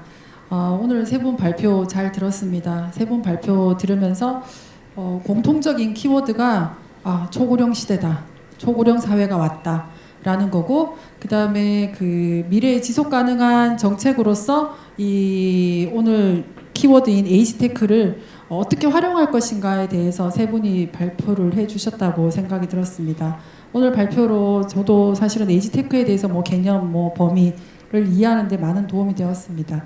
네, 첫 번째 이렇게 제가 발제문을 보다가 이 에이지테크라고 하는 부분에 대해서 이제 국내외 정책 동향을 이렇게 말씀을 주셨는데, 각각의 일본, 미국, 그 다음에 유럽의 주요 국가들, 그 나라들이 에이지테크를 발전시켜 나가는 정책 기조를 말씀을 주셨습니다. 근데 그럼 우리나라에서의 이 에이지테크를 발전시켜 나가는 정책 기조는 뭘까라고 했을 때 좀 의문이 들었고, 또 오늘 와서 이제 인사 말씀과 발표 내용을 들으면서는 그럼 우리나라에서의 그 에이지테크의 그 발전을 위한 정책 기조는 노인들의 그 자립생활 지원, 그 다음에 지역사회 돌봄 강화, 그리고 이제 돌봄 인력의 부담 완화, 이렇게 해서 키워드를 정리하면 되는 건지, 혹시 시간이 되시면 또 연구하셨던 분들이 한번 말씀을 주시면 정책을 이해하는 데 훨씬 도움이 될 것 같다는 생각이 들었습니다.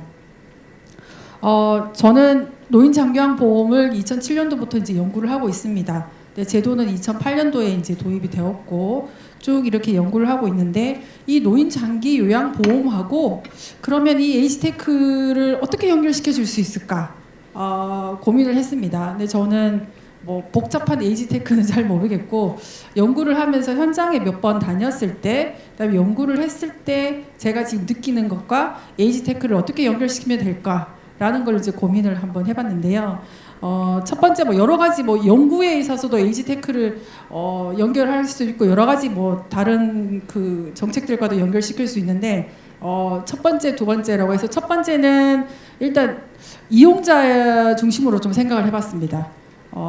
우리가 장기요양 노인은 기본적인 정의가 6개월 이상 혼자서 일상생활을 할 수 없는 노인에게 일상생활을 지원하는 것이 이제 노인장기요양보험인데, 그 대부분의 그 6개월 이상 일상생활을 하기 어려운 노인분들이 ADL이라고 하는 일상생활 수행 능력에 도움을 필요로 하고 있습니다.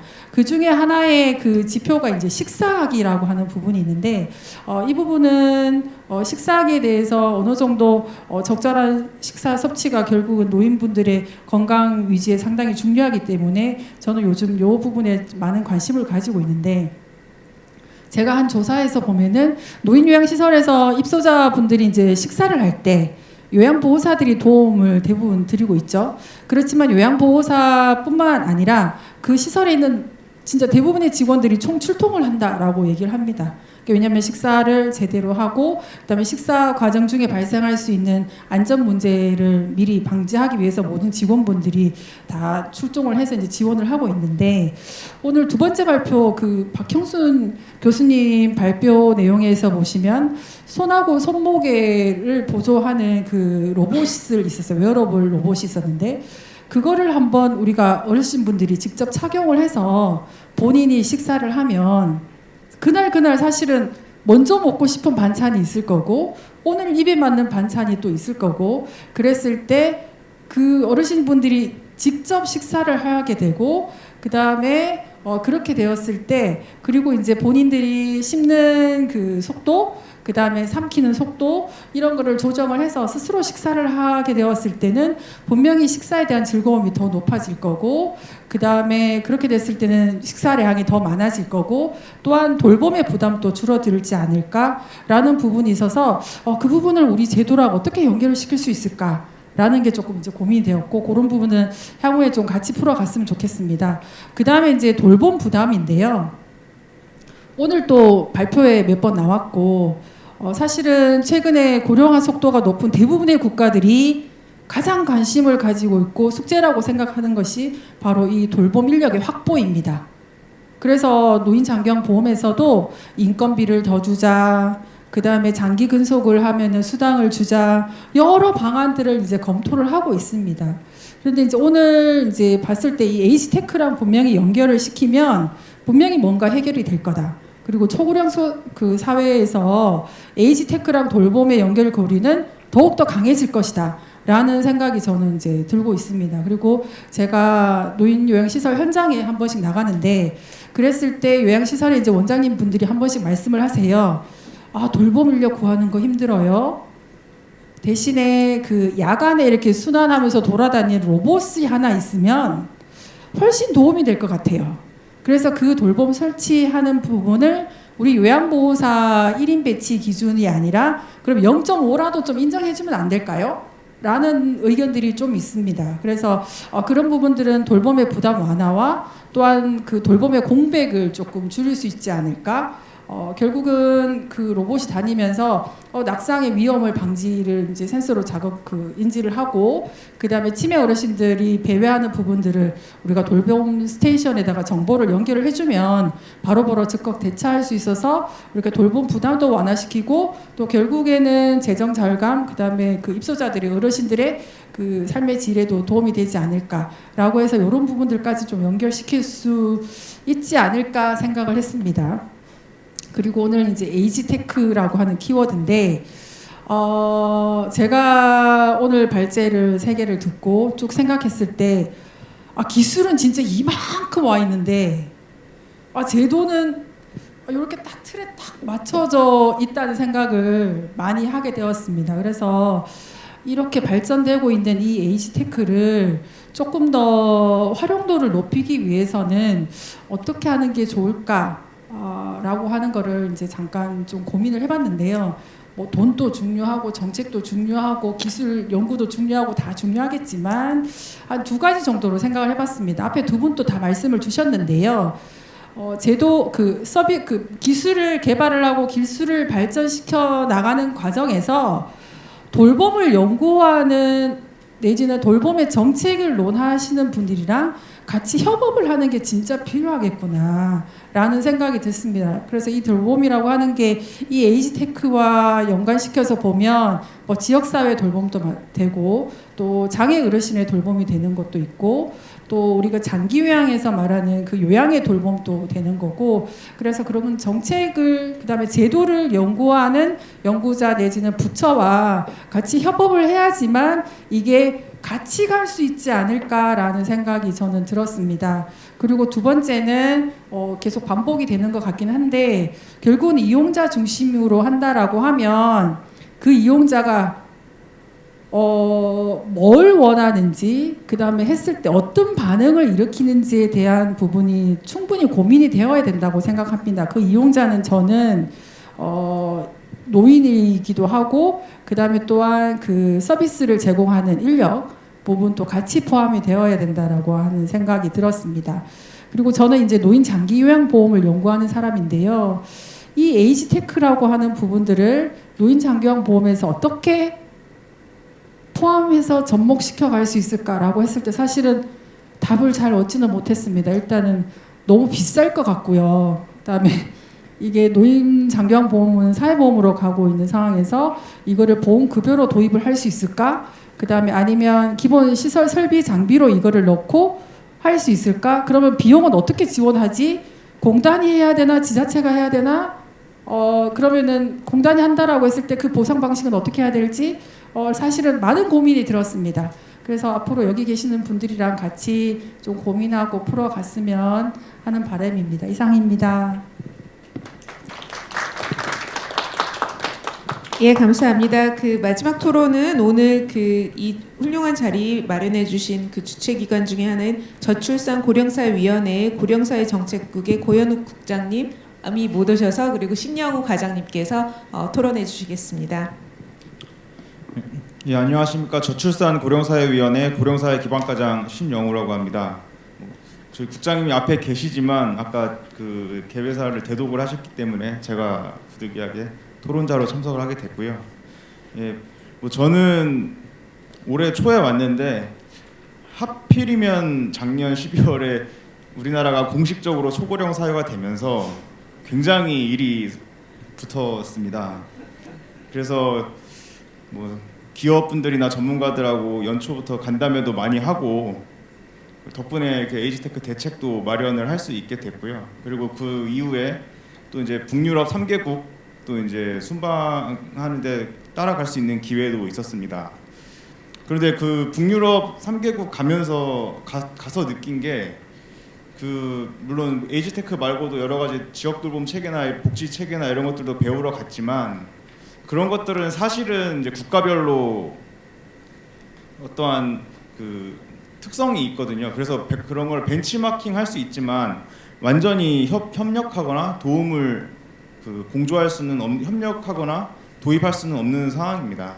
그런데 에이지테크와 관련해서는 뭐 스웨덴이나 덴마크나 다들 뭐 부처나 이런 협회 이런 데서도 굉장히 관심이 많았고 기업들도 흔쾌히 방문하는데 적극적으로 협조를 해줘서 많이 배운 경험이 되었습니다.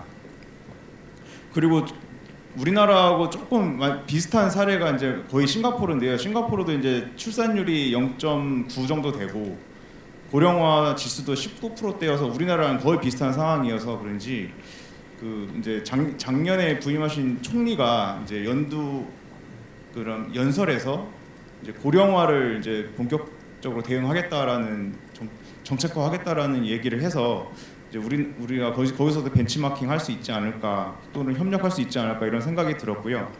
오늘 세 분 토론 발제하신 거 제가 보면서 제가 대책을 만들 때 못 넣었던 거 그리고 배웠던 거 위주로 좀 말씀을 드리겠습니다. 좀 자아 비판 좀 하겠습니다.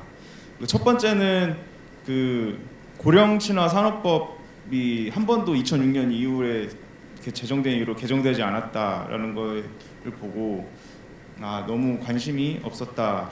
그리고 좀 많이 시대에 좀 떨어졌구나라는 생각이 들어서 이런 법제도의 빠른 개정 작업을 복지부나 이런 산업부와 이제 협력을 좀 추구해야겠다는 생각이 들었고요. 두 번째는 발제문에는 이제 미국이나 일본 이런 데는 에이지테크 맵이 있는데 산업 지도가 있는데 사실 저는 우리나라의 산업 지도는 제가 아마 김용선 교수님께서 연구소 차원에서 만든 것 같긴 하지만 저희 중점하고 있는 5대 분야에 대해서 산업 맵을 저희가 알지 못합니다. 그래서 에이지테크가 뭐다라고 외부에서 질문이 오면은 저희가 확실하게 대답을 못 하겠더라고요. 어느 정도 시장 규모가 있고 이런 것들을 저희가 알 수가 없어서 이런 것들도 시급하게 해야 되겠다라는 생각이 들었고 그리고 우리나라 시니어 데이터가 많이 분절돼 있다라는 것도 느꼈습니다.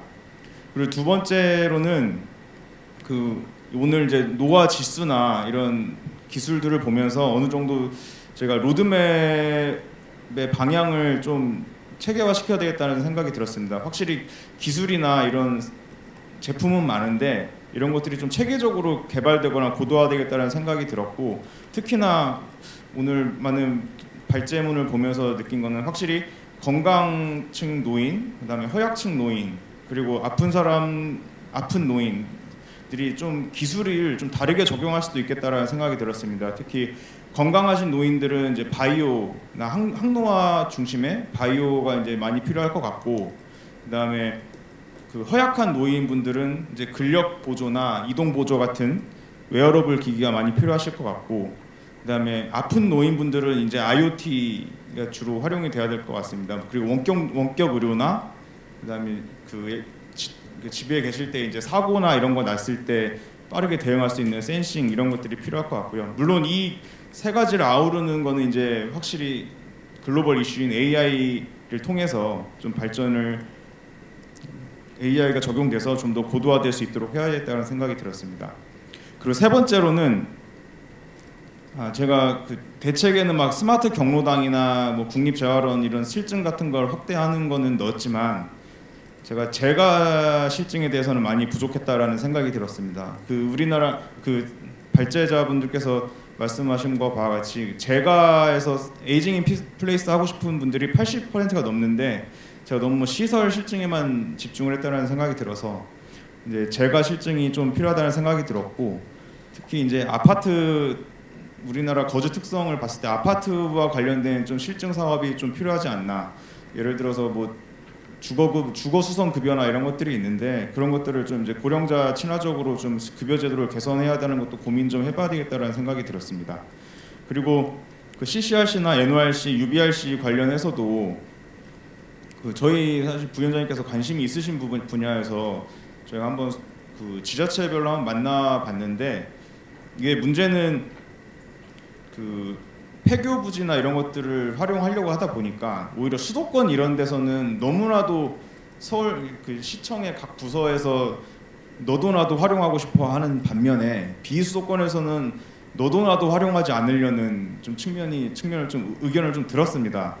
그래서 이거에 대해서 저도 활성화는 좀 필요하다고 생각이 되는데, 좀 비수도권 아무래도 현실적으로 비수도권부터 좀 이런 것들이 확산돼야 된다고 생각을 하고, 그런 면에서 이거에 대한 좀 대폭적인 인센티브나, 그리고 어쨌든 이게 커뮤니티이기 때문에 이동성이 보장이 돼야 됩니다. 그래서 모빌리티도 이제 좀 고려가 돼야 되는 상황이라는 거를 좀 오늘 배웠고요. 그리고 마지막에 말씀 주신 스마트 시티와 에이지테크를 그 NORC나 CCRC 등을 연계하는 것도 좀 굉장히 감명 깊게 봤습니다. 그 오늘 오전에 이제 결론적으로 오늘 오전에 제가 민관 얼라이언스를 출범시키고 왔는데요. 이게 이제 사실 얼라이언스라는 게 산업별로 많은데 이게 지속성의 문제입니다. 그래서 오늘은 한 30개 뭐 기관들이 오셨지만 나중에 이제 그 수요자, 공급자 그 기관들 더 초빙을 하고, 그다음에 그 대기업들도 좀 초빙을 해서 이게 지속 가능성을 확보할 수 있도록 노력을 하겠습니다. 그래서 결론적으로 오늘 많은 통찰을 얻은 시간이었고요. 그래서 감사하게 생각하고 나중에 기회가 되면은 대책을 좀 더 보완하는 데 활용하도록 하겠습니다. 예, 감사합니다.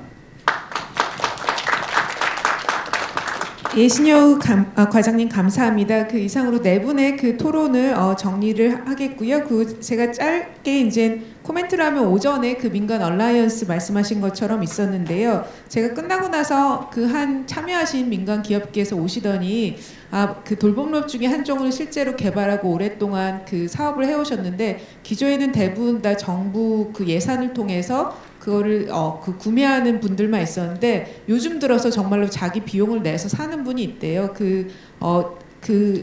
배설 로봇 관련해서 한 달에 19만 9천 원 그 구독하는 게, 근데 실제로 자기 비용을 내서 구입하는 그 사람들이 생겼다고 하더라고요. 그래서 전 돌봄 로봇 관련돼서도 사실상 지금 많은 논의들이 기존에 있었던 그 보험이나 어떻게 보면 정부 시스템 이야기를 많이 하는데, 사실은 앞으로는 어떻게 보면 구독 경제, 실제로 우리가 GPT나 이런 것들을 살 때도 한 달에 처음에는 공짜로 쓰지만 나중에 되면 너무 익숙해지면 없이는 살 수 없어서 돈을 내게 되거든요. 그리고 실제로 지지난주에 미국 출장에 갔는데 요즘은 자동차도 다 구독하더라고요. 주변 사람들이 깜짝 놀랐습니다. 예전에는 자동차라는 게 소유의 개념이었는데 한 달 단위로 구독하고 실제로 비용이 거의 비슷했습니다. 그래서 사실 앞으로 로봇도 조금 상용화가 되면은 한 달 정도는 국가에서 조금 무료 구독 한 달 정도 바우처를 주면 사람들이 써보고 좋으면 집에서 실제로 쓸 수 있는 아까 고영호 연구위원께서 그 사람의 소득 수준과 그리고 건강 정도를 해서 어떻게 그 공간에 대해서 주거 시설을 선택하는 굉장히 좋은 표를 보여주셨는데 저희는 제 생각엔 그거를 좀 다른 그 에이지텍이 여러 영역에 좀 하더라도 시장을 좀 파악할 수 있지 않을까라는 생각을 했고요. 그리고 하나는 오전에도 이야기를 했었는데 AIX라는 단어 굉장히 많이 유행했습니다. 기술 AI가 있고 이거를 어디 도메인에 적용하에 따라서 세상이 바뀔 거다. 근데 그 패러다임이 지금 XAI로 바뀌었거든요.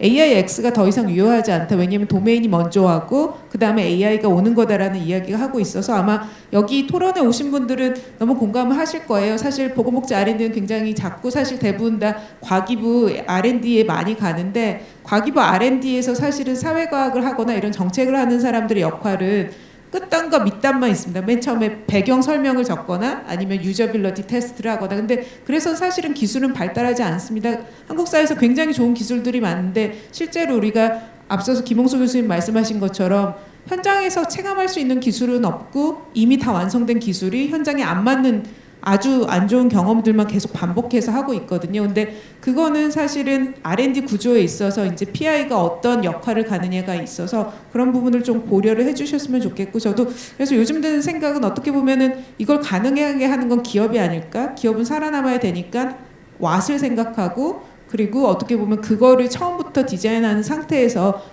그 적용을 하기 때문에 요즘 사실 저희 연구실에도 기업에서 그 연락이 굉장히 많이 오거든요. 그래서 이런 부분 R&D에 있어서 어떻게 갈지에 대해서 좀 고민을 해주셨으면 좋겠습니다. 네, 그러면은 지금 저희가 한 그 18분 정도 있는데요. 그 많은 질문 있으실 것으로 생각됩니다. 오늘 토론자 분들과 발표자 분들에게 질문 있으신 분 손들어서 말씀해 주시면 마이크를 가지고 가도록 하겠습니다. 네. 서울대학교 기계공학부 정봉근이라 합니다. 우선 오늘 너무 좋은 말씀 그리고 그 다양한 주제에 대해서 잘 들었고요. 제가 의견 하나 하고 질문을 좀 드리도록 하겠습니다. 먼저 이제 저희가 그 고령화 대상자에 대한 돌봄에 대한 고민을 하면서 이제 에이지텍은 결국에 공간 안에서 활용되게 될 텐데 그것에 대한 어떤 수요자라던가 이 시장에 대한 잘못된 약간 인식 그리고 거기에 대한 충분한 리서치가 이제 안 되어 있다고 이제 저는 생각하는 편입니다. 그래서 국내에도 제품이 많지 않다고 저는 생각을 하고요.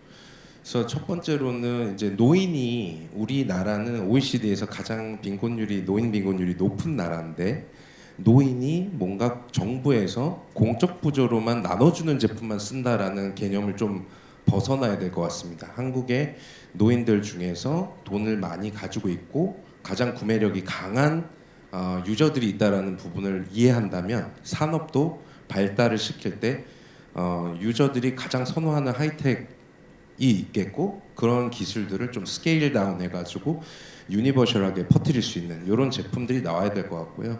공간에 대한 얘기가 나왔는데 아마 다들 아실 겁니다. 더 클래식 뭐라고 이제 건국대 쪽에 있는 그 노인 실버 타운이 원래 목적을 상실해서 이제는 인지 기능의 저하가 있으면 연장이 안 됩니다. 퇴실 처리합니다. 그러니까 노인의 편안한 돌봄을 위한 공간이 노인을 그냥 내보내야 되는 이런 거거든요. 그러면 이게 뭘 뜻하냐면 결국에 실버에 대한 공간도 노인들이 또 다른 어떤 가치를 위해서 이동을 하게 된다는 겁니다. 첫 번째 원칙은 자기가 살던 공간에 계속 살고 싶어 한단 말이에요. 그러니까 뭔가 에이지텍 제품을 구매할 수 있는 기회를 제공해야 되고 그거에 대한 충분한 교육이 같이 이루어져야 돼서 자기가 지내던 공간에서 웰다잉할 수 있는 환경을 만들어주는 게 중요하고 두 번째는 뭔가 좀 더 안전하고 사고를 예방하기 위한 그 중간에 어떤 공간이 필요한데 그런 거에 있어서는 충분히 설득을 해야 되겠죠. 우리나라 요양기관에 가신 노인분들이 가족의 결정이 80%라고 합니다. 그러니까 결국에는 디시전 메이킹을 가족 구성원이 한다라는 그런 특징도 좀 저희가 이제 이해해야 될 것 같고요. 그래서 제가 이제 드리고 싶은 마지막 질문은 결국에는 노세 부분을 고려할 때는 의료적인 부분이 되게 중요할 텐데 저희가 아무리 좋은 시설을 만들어 놓고서 거기에 의사 선생님이 가서 일하세요 그러는데 안 가신다는 거죠. 예, 그랬을 때 제가 제도적으로 본 거는 병원한테 호텔을 호텔을 짓고 운영할 수 있는 권한을 주면 알아서 잘할 것 같거든요. 제가 이게 그러니까 아까도 마켓 리서치가 안 됐다는 게 뭐냐면 그냥 아파트 대형 건설사들한테 노인 실버 주택 지어주세요 하면 엄청 잘 지을 거고 모든 홈 스마트 IT는 다 그냥 인베디드 돼서 나갈 거예요. 그런데 이제 그거는 수요자들이 이제 비싼 돈을 주고 들어오게끔 하겠죠. 그러면 LH가 또 따라서 좀 저가형으로 또 만들고, 그러니까 이런 패러다임이 좀 필요한데 그러니까는 의료기관에서 이러한 어떤 리조트 사업이라든지 호텔 사업이라든지 요양 사업 이런 거 진출을 국내에서 제한하고 있는 어떤 부분에 대해서 어떻게 생각하시는지 답변 주시면 좋겠습니다. 예, 질문 감사드리며 공간에 관한 거에서 그 고영호 연구위원님께서 혹시 답변해 주실 수 있을지 주된 그 질문은 기존에 있던 건설사뿐만 아니라 이제 의료기관에서도 호텔식의 어떤 노인을 위한 주거를 가능하게 할 수 있는지, 그래서 그 안에 많은 테크놀로지가 들어와서 처음에는 고가로 시작하지만 그 모델이 성립되면 저가로 퍼뜨릴 수 있는지에 대해서 질문해 주셨습니다. 여기 마이크 앞쪽으로 가져다 주실 수 있을까요? 네. 좌장님께서 저를 지목해 주셔가지고 제가 답을 하게 있는데 공간에 대한 부분이긴 하지만 사실 이거는 이제 의료법부터 이제 아마 개정이 이루어져야 될 것 같고 제가 이제 교수님 말씀 주셨던 거에서 메모했던 바에서는 뭐 병원이 호텔을 지어서 이제 트리클 다운 식으로 좀 이렇게 내려보내는 것도 가능하지 않겠느냐라는 생각은 뭐 충분히 검토해 볼 수 있겠다라는 생각이지만 우리나라 문화에서 이게 어디까지 이거를 받쳐줄 수가 있을까, 그리고 그거를 과연 국가가 뭐 제가 그것을 담당하는 것은 아니지만 국가가 그것을 어디까지 허용할 때 과연 그것을 좀 글쎄요, 좀 표현이 그렇지만 면피할 수 있을까 뭐 이런 것도 좀 고민이 되는 부분이긴 합니다. 저는 오히려 그 교수님 고민하셨던 부분이 왜 저 질문을 하실까라고 할 때 저도 지금 토론자분들의 그 말씀 속에서 같이 고민이 아마 겹친 것 같은데, 결국에는 뭐 의료시설에서건 아니면은 다른 공간에서건 아까 김웅수 교수님 말씀하셨던 왓에 대한 고민이 우리가 아직 충분히 이루어지지 않아서 하우에 대해서는 뭐 해외 사례나 이런 것들을 많이 검토할 수 있겠지만 왓에 대한 검토나 고민이 조금 이루어지지 않아 좀 부족해서 많은 생각들을 좀 펼쳐볼 수 있겠구나. 그리고 또 개인적인 뭐 정책 연구자로서 주택과 그다음에 말씀 주신 의료 시설 그 다음에 조금 더 면적인 도시 커뮤니티 차원에서 한번 진지하게 우리나라 어르신들이 요구하는 왓에 대해서 좀 공간 단위별로 좀 고민을 하고 그것을 하우에 계시는 분들과 어떻게 좀 접목할지, 그 다음에 권진 실장님 말씀 주셨던 그것을 실제로 굳이 복지부에서만 이거를 지원할 필요는 없겠으나 현존하는 그래도 잘 짜여진 장기요양 보험이라는 제도에서 그것을 과연 그냥 복지 용구로 다룰 것인지 아니면 재가급여인지 시설급여인지 그것도 같이 좀 검토해보는 것도 좀 하나의 연구 과제로서 필요하겠다라는 생각이었었습니다. 네. 예, 그러면은 참조하셔서 연구 과제 만들어 주시는 걸로 어떻게 하면 좀 더 나은 정책을 만들 수 있을지 기획 과제 참 좋은 주제 같습니다. 김영수 교수님 마지막 코멘트 있다고 하셔서. 네, 지금 이제 저는 산업 쪽으로 연구를 많이 하고 있고, 그래서 지금 중산층 및 중산층 이상의 이제 시니어 소비자에 대한 코트를 지금 10년 동안 하고 있는데요. 지금 말씀 주신 대로 우리가 주거뿐만 아니라 다양한 영역에서 중산층 이상은 무주공산입니다. 그러니까 내가 돈이 있어도 제품 서비스를 살 수가 없어요. 그래서 그런 부분에서는 지금 저희가 연구를 해보면 수요는 굉장히 높아지고 있거든요. 중산층은 지금보다 2배 이상 내가 돈을 쓰겠다라고 하는 경우가 70% 이상 나오고 얼마큼 더 쓸 거냐 하면 2.6배 이상 나오거든요. 그렇게 해서 저희가 이 시니어 산업을 추계를 해보면 지금 오늘 발제에서는 106조라고 말씀 주셨는데 저희 연구소 발제에서 저희 연구소의 검토 결과는 271조까지 늘어날 수 있는 상황이고 그것이 이제 중산층하고 최고소득층을 봤을 때 중산층이 훨씬 더 그 규모가 큽니다. 그러니까 최고소득층들은 이미 자기가 자기 위해 돈을 쓰고 있기 때문에 늘어날 돈은 별로 없는데 중산층들의 수요가 굉장히 높아지고 있거든요. 그래서 그런 면에서 본다면 기술을 중산층이나 저소득층으로 달리할 필요는 없지만 그것에 대한 이제 구매력 부분에서는 이 저소득층에 대해서는 B2G로 정부의 지원이 필요하겠고 그 이상에 대해서는 자기 돈을 내고 더 좋은 제품을 살 수 있도록 하는 시장은 분명히 나와 있고 그 부분에 대해서 지금 많은 기업들이 움직이고 있다. 그리고 준비하고 있고 혹은 이미 투자를 하고 있다. 이런 변화들을 우리가 좀 빨리 읽었으면 좋겠어요. 그러니까 지금 우리 논의가 너무 이제 옛날 얘기를 계속하고 있는 것 같아요. 이 소비자도 디지털 리터러시가 떨어진다. 그렇지 않거든요. 코비드 이후에 디지털 리터러시가 60%나 올라갔어요. 그런 부분들을 우리가 굉장히 새로 소비자들의 구매력과 기술 수요에 대한 부분들을 빨리 캐치업을 해서 정책이 해야 될 일, 기업이 해야 될 일 이렇게 나눠주는 좀 노력을 해주는 과정에 오늘 이제 이 포럼이 의미가 있다고 생각합니다. 예, 감사합니다. 항상 하루 중에 가장 집에 가고 싶은 시간 4시 22분이 됐습니다. 사실 4시 20분까지 끝내야 되는데 모든 분들 다 너무나 집에 가고 싶으실 것 같습니다. 그러면 이상으로 마치고 더 이야기 나누시고 싶으신 분들은 끝나고 발표자분과 토론자분과 홀에서 이야기 나누시기 바랍니다. 네, 모든 분들 감사합니다. 네, 고맙습니다. 오늘 포럼을 이끌어주신 발제자분들과 또 토론 함께해 주신 토론자분들께 다시 한번 큰 박수 부탁드립니다. 고맙습니다. 그리고 끝까지 현장에서 자리를 빛내주신 모든 참석자분들께 진심으로 감사드립니다. 오늘 포럼을 저도 함께하면서 들었던 생각은 결국에는 사람 중심이구나. 어르신의 자립과 또 사회적 연대를 지원하는 에이지테크가 점점 더 중요해지겠구나 이런 생각이 들었습니다. 이 시간을 통해서 초고령화 시대의 행복한 우리 사회의 미래를 그려가는데 함께 이야기를 나누는 중요한 자리가 됐으리라 생각합니다.